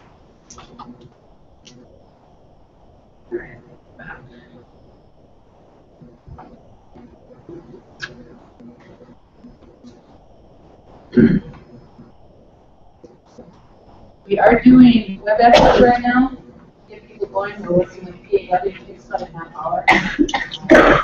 So Mike is working. He's worked with us on it to make sure we get unique. Mary, there's one thing I forgot to mention on the conservation efforts. Yeah. We'll be doing webinars as well, I think every Tuesday and Thursday for the rest of this month. And if you go to the website, the conservation efforts.org, They should tell you what the times are. I think typically they start at 10 o'clock. I think they're about an hour long. Okay, so this is mostly for state agency efforts. This is the disturbance piece. This is the permitted activity. This is the debit side of the equation. So we are keeping track of our de minimis, just how many are there, just so we can report, because that's one of the allegations is that we've over allocated de minimis actions inside core. So we're going to be able to collect that de minimis information, even though it didn't require a permit or a DDCT. There's still a permit, or it did require a permit. There's still a permit issued. We'll be able to collect it and know, do we have 1,000 or do we have 1? So we'll be able to give them what our de minimis policy is and how it's forward. The DDCT, for those of you who have been through that wonderful process, the agencies is pretty easy. Estimated length of action, it goes back to the COT report and the threats. Over the threats, we're focusing in on the threats for Wyoming, not for range-wide. Did it comply? So, for Don's example, I mean, this is hopefully will get all of us, this will help solve some of that problem, is because we're going to have to talk to each other more, and we're going to have to say, did it comply? We can issue the recommendation, and then did it follow through to WODCC has to report on their permits, state lands, DEQ, everyone's going to have to report. So it'll get us to talk together, I hope. If it didn't comply, so for instance, let's say it exceeded, the project was outside, they are only going to use a 2-track, they're not going to grade it, we put it in there. But for that instance, it would get caught if they would have to count and ditch it. That's bad. So hopefully we'll catch that.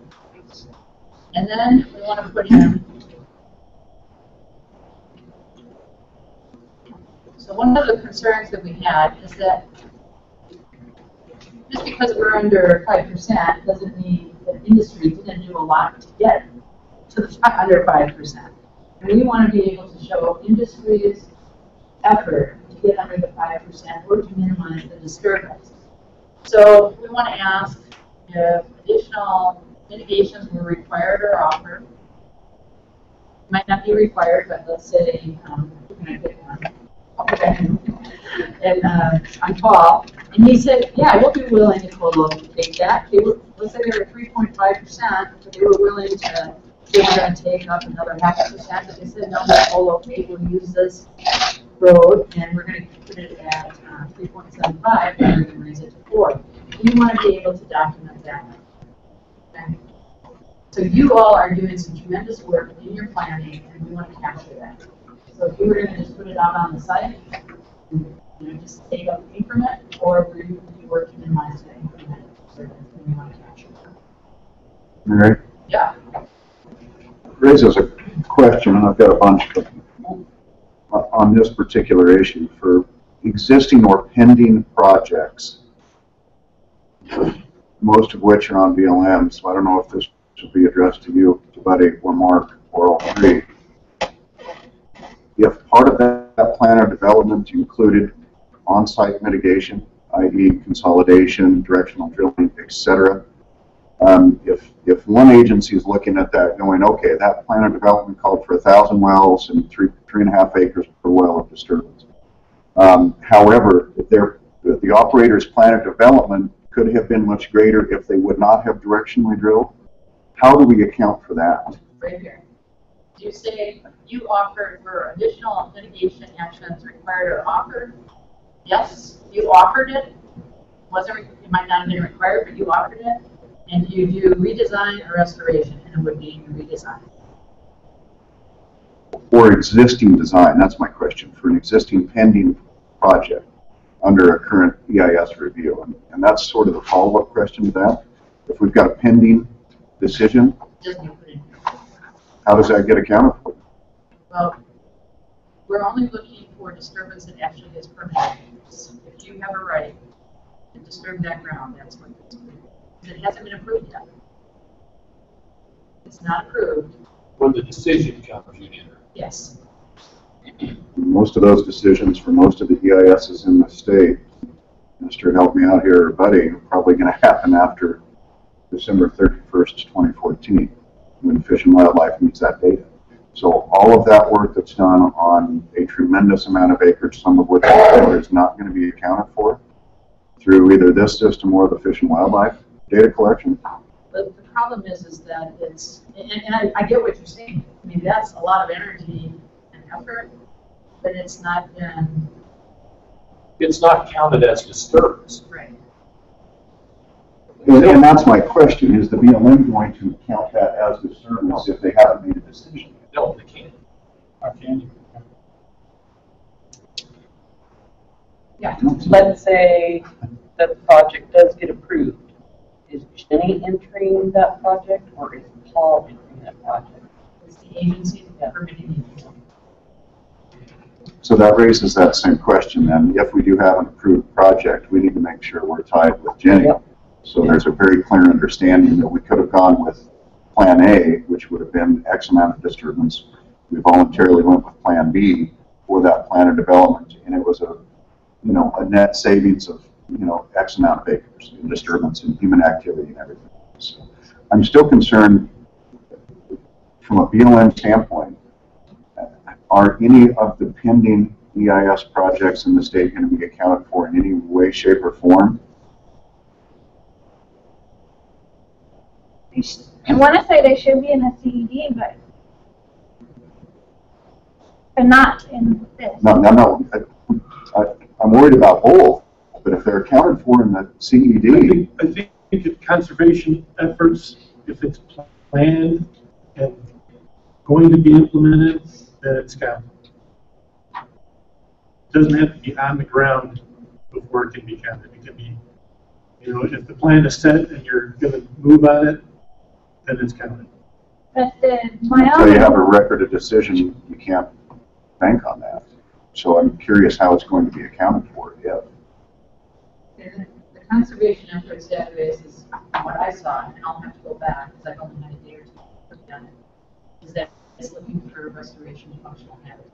Not looking for incident around today and credit for that. We're trying to get credit for that.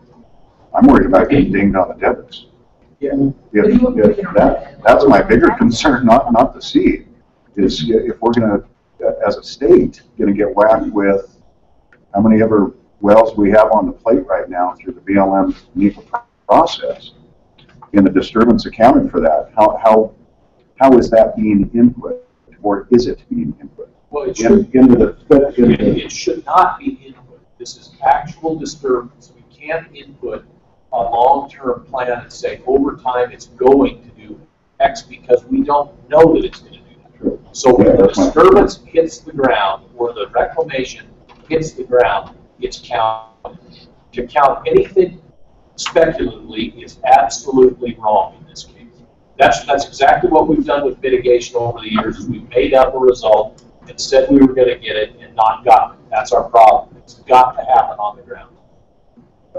I think there's a point where Paul's going with this that I think that we haven't addressed, and it may be narrative as much as anything else, but we do avoid a lot of development by the DDC. I mean, the plans that never get submitted, we're not crediting ourselves with having said no, because they never get submitted because they're stupid.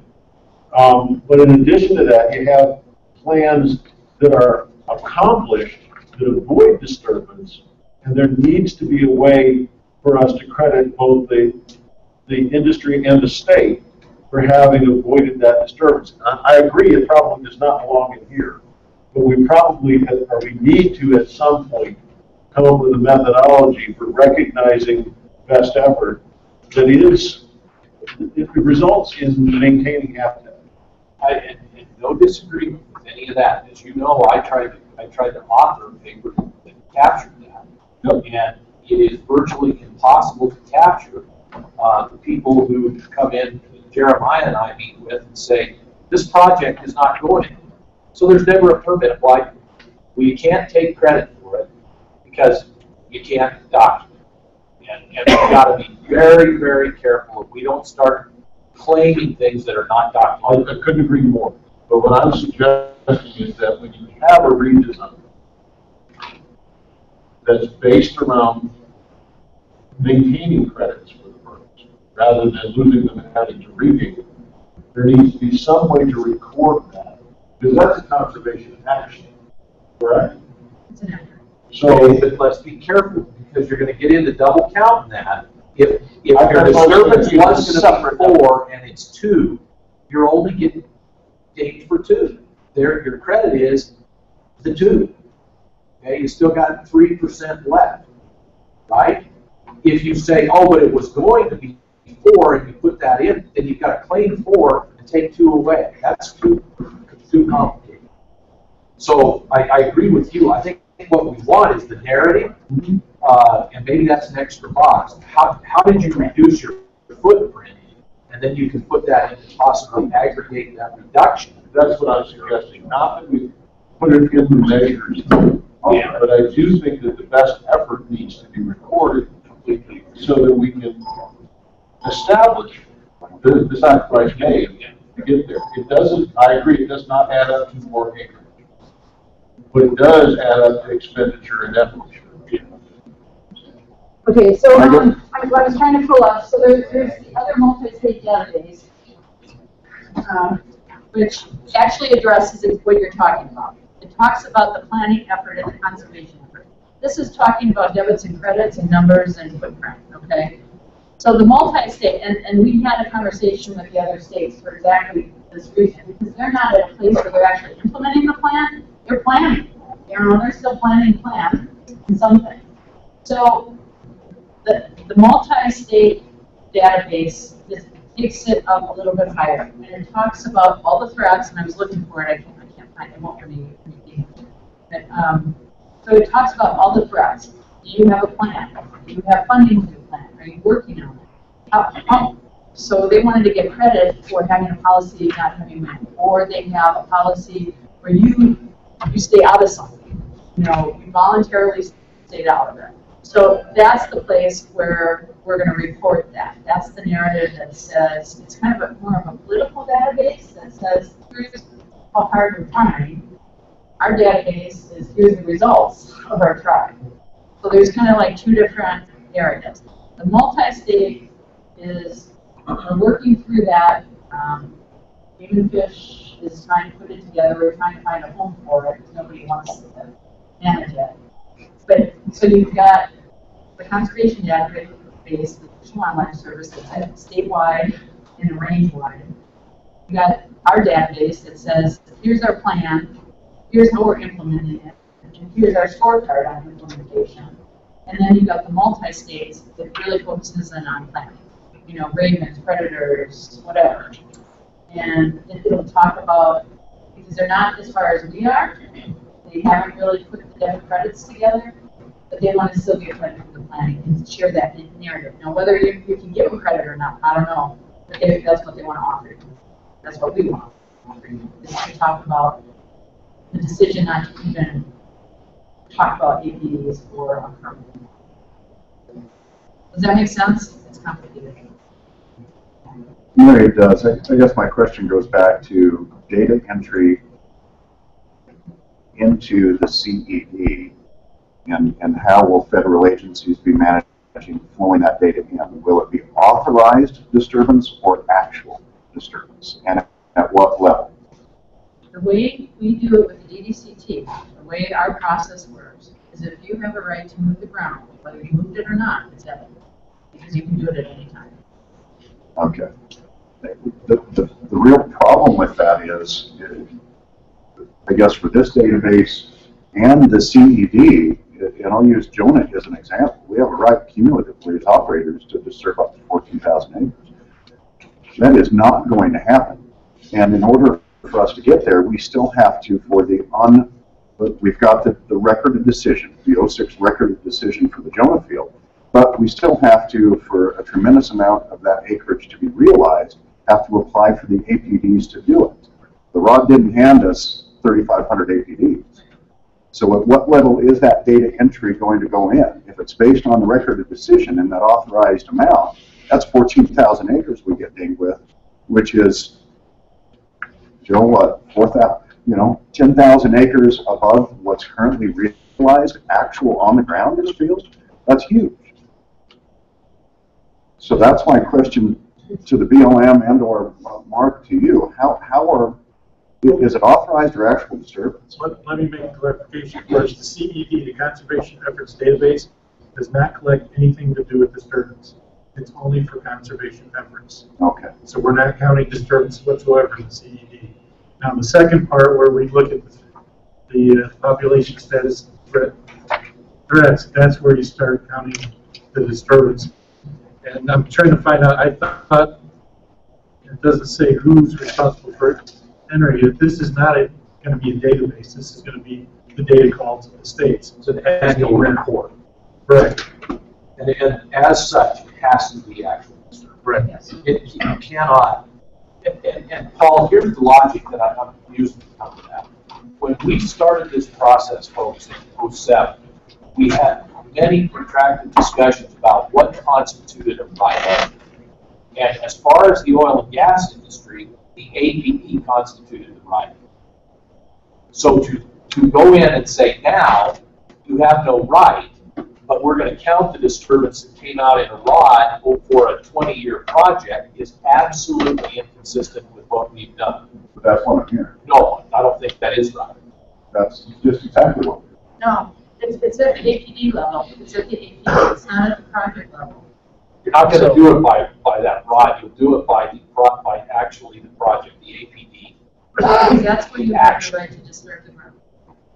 So let's just, and I think, like Jonah's kind of not a great example because it's not in core. So if you're in core and the BLM is doing an EIS, they're going to take into account the 5% in the 1 for 640. So whatever decision comes out is going to be probably in compliance with their plan, their IM and their SGIT. They're not going to exceed that. So that plan inside core should comply anyways. And then it's APDs, that gives you the right to move that dirt. Now, if the APD comes off the books, so does the disturbance. Like if you have an APD and you let it expire, it comes off because you got to reapply. But Mary, the question is, when does it go on? It goes on when the APD is issued. That's right. For your database. For theirs too. We're getting our data from them. From the states. From the states. So I go back to the BLM question. How are you accounting for, or is it at APD level or? Right, APD level. So the only way disturbance is going in here is if you're doing a GDCT. So that won't happen at an EIS level. Okay, I've got two questions. One's really down in the ditches.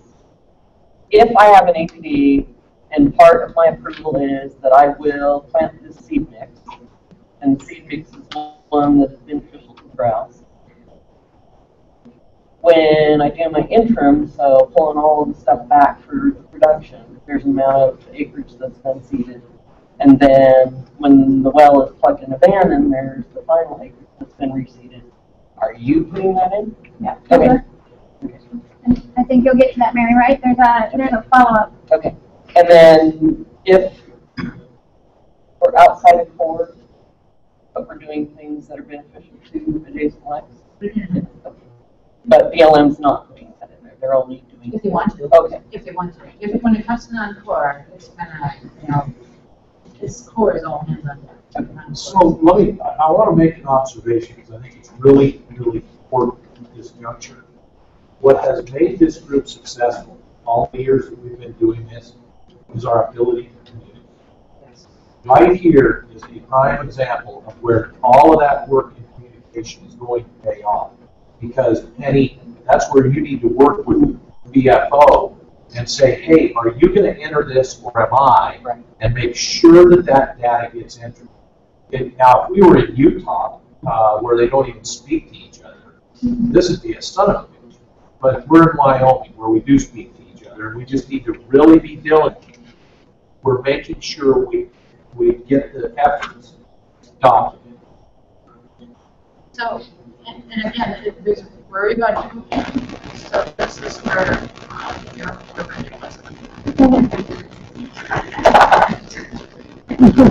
So, in part, we're working on different plans for our so she has come up with us quarterly, quarterly, he's gonna update. So, let's say, and recorded it, and you recorded it, both the shape file overlaps. You guys are all throughout contact, you know what's going on. I wish there was an easier way, but there's there's.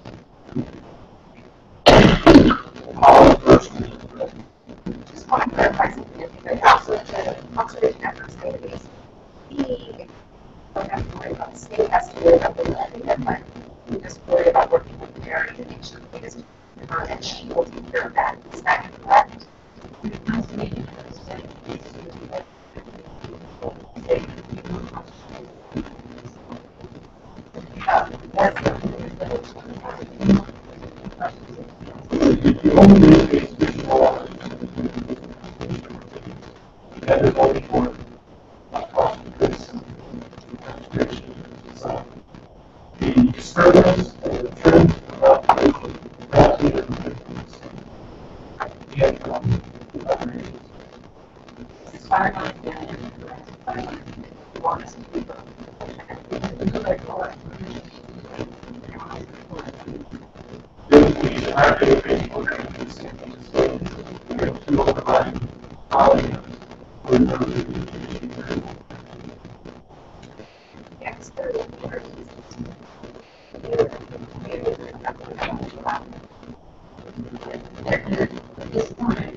More and more sustainability advantage, at least with the drone impacts. Anybody, if any of the four producers put something out there, technology, there's a lot of people around the world that do that. Is there any way to do that? We use the example, if you come up with a better technology to address surface area for disturbance, unintended consequences, we don't want that technology perhaps used other places. Is there a way to do that to make confidential the specific technology you might have? If it starts getting into confidentiality and with FOIA and public record stuff, I mean, that's. If Paul comes up with a new way of directional drilling that cuts surface by X. Yeah.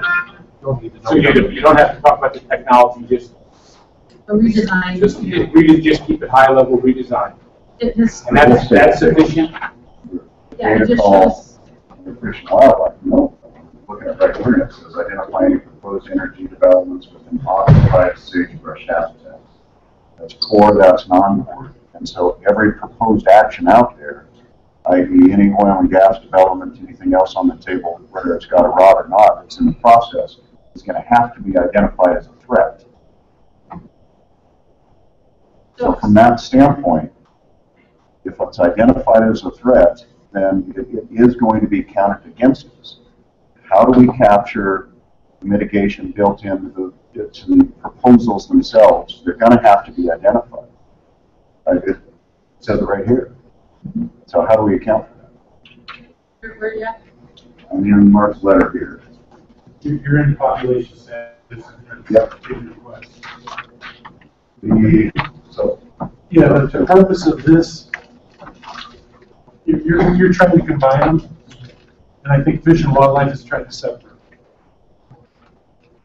And I apologize because I wasn't on the team that put this together. So, you know, this again, the conservation efforts database is what are you doing good? How you capture a redesign? I'm not sure how you put that in the database. The threats is simply what is being disturbed. It doesn't matter if it's in court or not. Yeah, and that's where I've got some significant concern, because a number of these proposals may or may not come to fruition. So we talk about actual. We may get authorized, or the proposal may be X amount of wells over X amount of time, X amount of disturbance. One, that doesn't necessarily mean at the end of the day the BLM is going to authorize that level of activity. So the threat's going to be analyzed at the proposed level, not the authorized level. And two, if there was any mitigation built in initially to that plan of development, none of that's going to get captured. So the threat itself is going to be magnified if it's only identified like this. Am I making sense?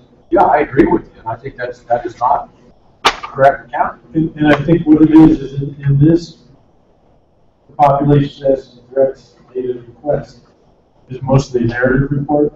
So you can put it in the narrative that is proposed. It may not be that much. These are things that you're looking at to reduce the disturbance, be it multi-wellheads on one map. Put that in the narrative so that it is included in something that we like. And I guess not to bog us down on this, that's going to have to be very, very highly coordinated with the BLM. They may have a different perspective on it. Whereas we say as an operator, our plan of development does mitigate the impacts, and here's what we believe it will mitigate based on a full field or development scenario, and drilling techniques, etc. Well, how is the BLM going to put in? How is the BLM going to address that paragraph? I guess that's my big question. The change of the actually comes from the BLM, because it's other than doing this narrative, doing the narrative, I don't know how else to reconcile that.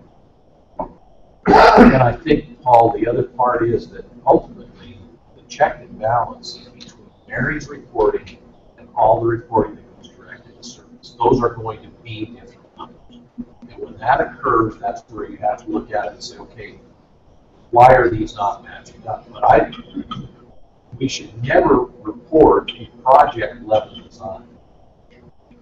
That should never be in any report.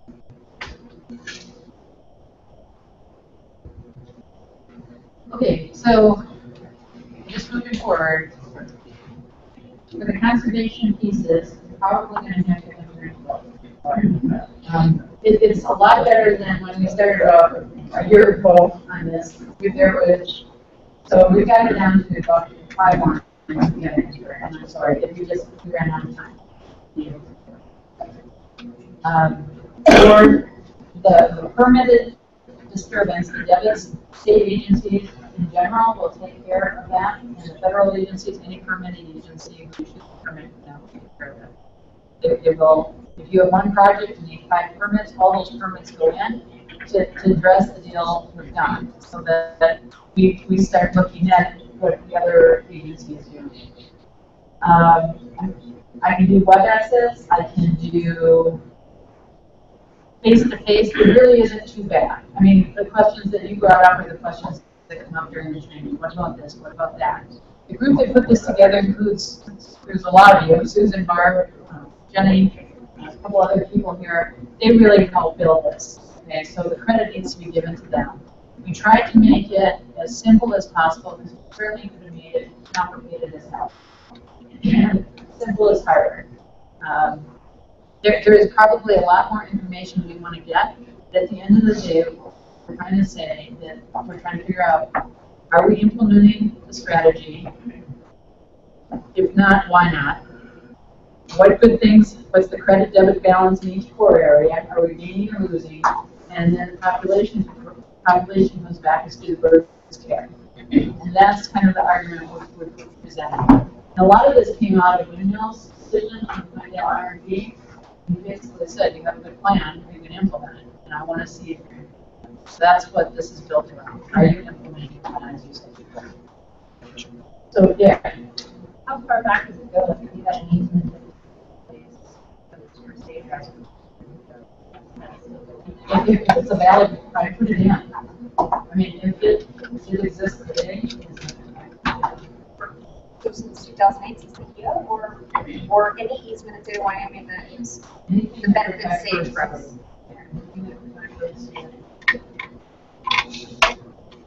so for the disturbance piece, we're gonna try and do 2014, get current on 2014, and then we're gonna do 2013, 2012. I don't know if we're going beyond that. That's a lot of data to keep. But at least we'll have a trend. We'll know the number of permits we're issuing, whether they're complying, whether they're not complying. We'll know where our mitigation is. We'll know what's happening to the mitigation. Is it getting better? Is it getting worse? Did someone walk away from it? So all those questions the Department of Interior asked us for the land RFP, we can query the database by industry, by core area, by year, by whatever.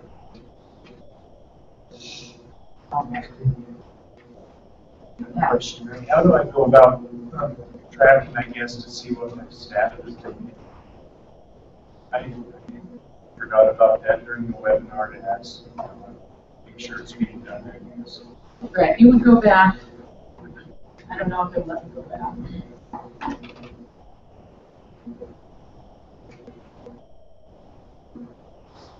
Okay, so here's where you would go in, review forms. Let me see if there's something in here. DQ, have you put some stuff in? We put 5 and you can call us up. We're supposed to have 5.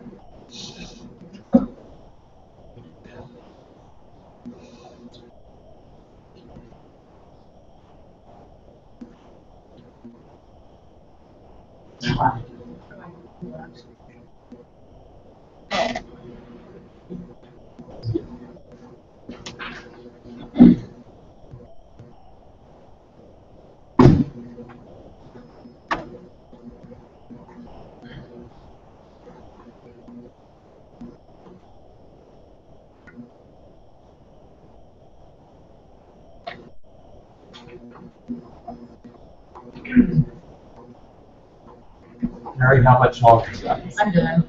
Okay. Here, right here. This is done. So for those, the questions are great questions. I think they're important that we continue to get on that. But what Jeremiah just said is Mary and her team can work on this. We need to put together a little FAQ piece here.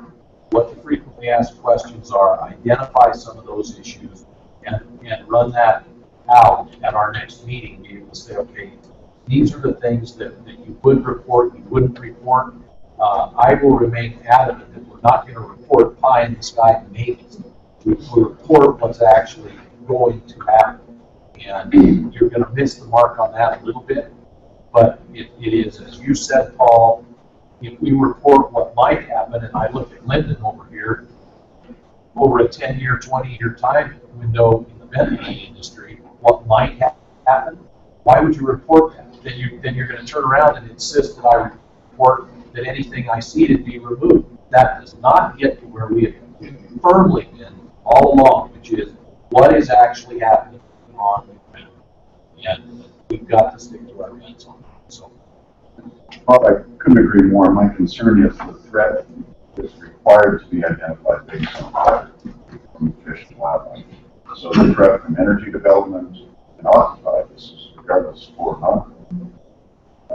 Say new proposed or expanded mining activities and or energy transmission corridors. So you talk about pie in the sky, and to some extent, very possible. But if it's in the federal system, whether we started an EIS, 2 months ago, in central Wyoming, or one that's been on the books for several years, it's going to be accounted for as a threat.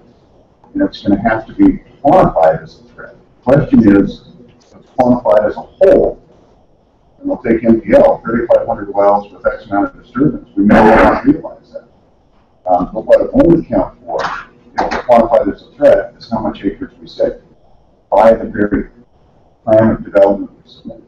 And I'm sure other operators are going to be in the same boat. No, it's worse than that, Paul. It will not account for what actually occurs on the ground. No. And that is unacceptable. So we'll get with Mark and we'll work through that, but that, if it's my call, the state of Wyoming is not going to report one damn thing that isn't happening on the ground. See, the way it'll work is like, okay, when we authorize oil and gas leases, we issue those. We batch those leases, and the stipulations are applied to those leases. Okay, right now that's not a threat, it's a possibility. Correct. However, when they get an APD, which is the OGCC, that gives you the authorization to actually to drill your well. Okay, so there's a time period on that APD. Okay, so then that is an actual threat for that time period. But you're not going to get an APD until your plan of development is approved. So it will be back. I mean, it takes care of itself as you work through it. Not if you read. Well, not on that side. That's what Not, I'm saying. Susan, I couldn't agree more. Yeah, on our end, absolutely. Yeah. What I'm right. saying, On the conservation side, right. But as far as the, but if we give our data to Fish and Wildlife, we've got the debits and the credits there, but you're just going to have to explain more on the Fish and Wildlife side. But the other part of it is, though, once the RMPs are amended, and the record of decision comes out, it should comply with the RMP, which means that the state's reservoir is protected. So that's the other piece that they're looking for, the regulatory mechanism that says we're not going to issue a record of decision. That's good for sure. So I mean, there's a few checks and balances there. All right. We're just going to have to wait and do it. Yeah, and we're going to have to walk through and then it. we'll have to do There will be errors. We'll have to correct them.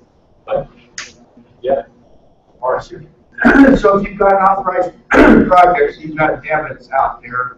It's an approved APD and it's good for 2 years.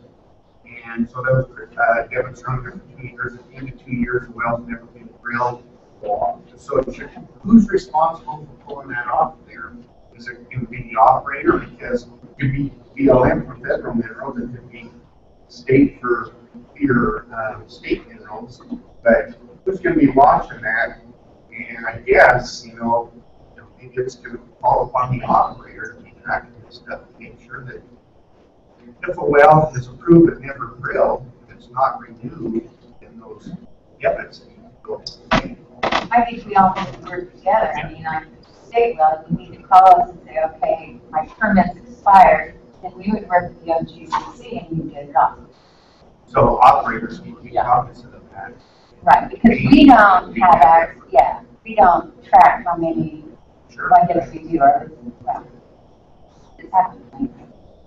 Yeah, I think obviously you have a responsibility as the operator to make sure that you're not carrying the burden that is on you. The agency has an obligation to make sure that the data that they're reporting is correct. So there's responsibility on all ends. The reason I think everybody's nervous about this, you all recall when we went and got the federal units map in the state of Wyoming, and we got people like Marvin who's lived in the basin his entire life going, there's no wells out there. It's, it's a 40,000 acre federal unit that they drilled one well and found nothing, but rock and said, this is ridiculous. But it was still being carried. And I think I took a lot of lessons from that when we did it, because a huge percentage of what was being mapped as disturbance was never touched. And we have to get good about making sure we document. So that's okay. Bob? I understand the discussion on tracking APDs. With every APD, there's a road. Either a new road or an existing road. Who's going to handle the lead on the road? Just because there's a road going into an APD, it may go back to a public road and it's an existing road. Knowing the last 500 is new, so. It'll be in the DDCD, so it'll come straight through to the DDCD.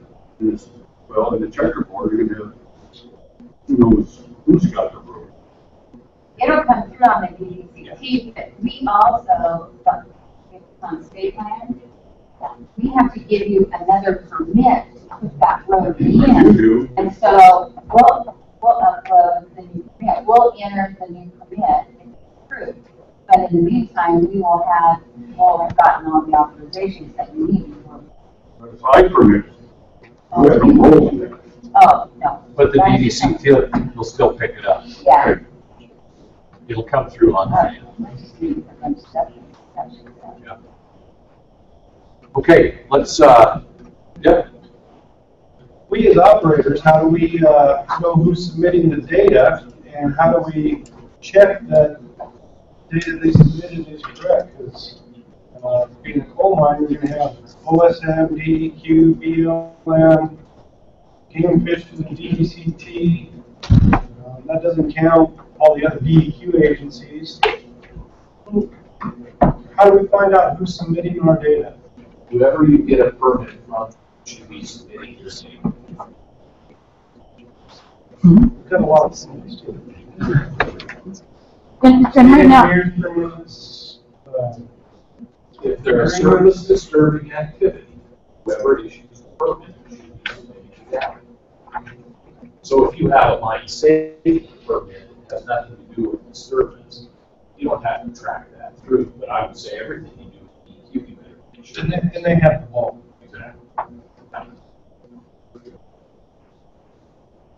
Okay, let's get the agency report. Do you have something on that? Because I think that's all we have left. But I'll make this real brief. You guys, that's, a lot of it's already been touched on anyway. You live with the design plan and working with the public service too. Some groups with the proposed plan and incorporating the design plan.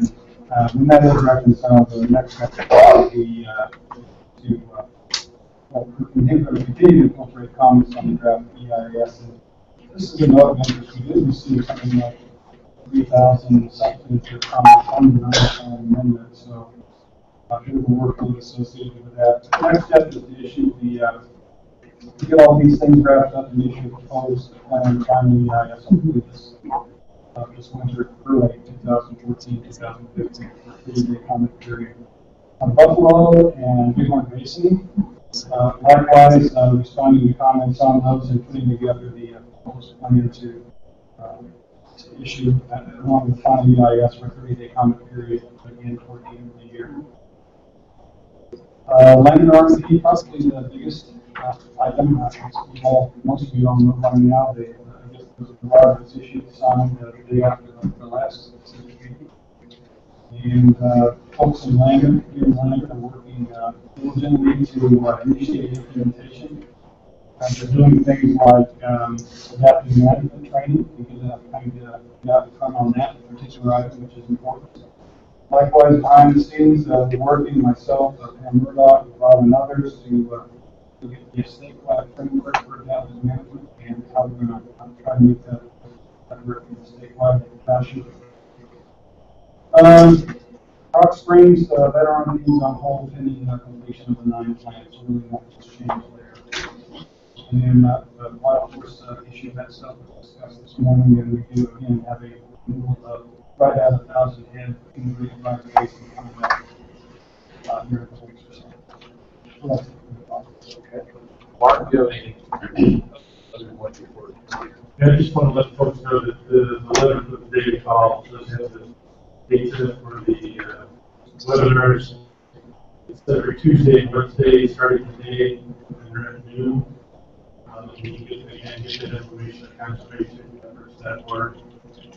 Just want to let folks know that we have 9 CCAAs that are ready to publish in the Federal Register. 1 CCA that I've signed is waiting for the state director from BLM to sign, and that should be important as well. So as soon as we get these first batch out, we'll start full gear to get more people signed up. We're also trying to get the signatory authority down to my level rather than having to go through the regional office, and that should speed things up as well. So we'll let people know on that. That's it. NRCS? And, we're currently going through our 2014 application review and funding process. which is, can be quite a process. Brian Jetson, a biologist, and myself, we did a 5% spot check on our existing city council issues contracts, and for the most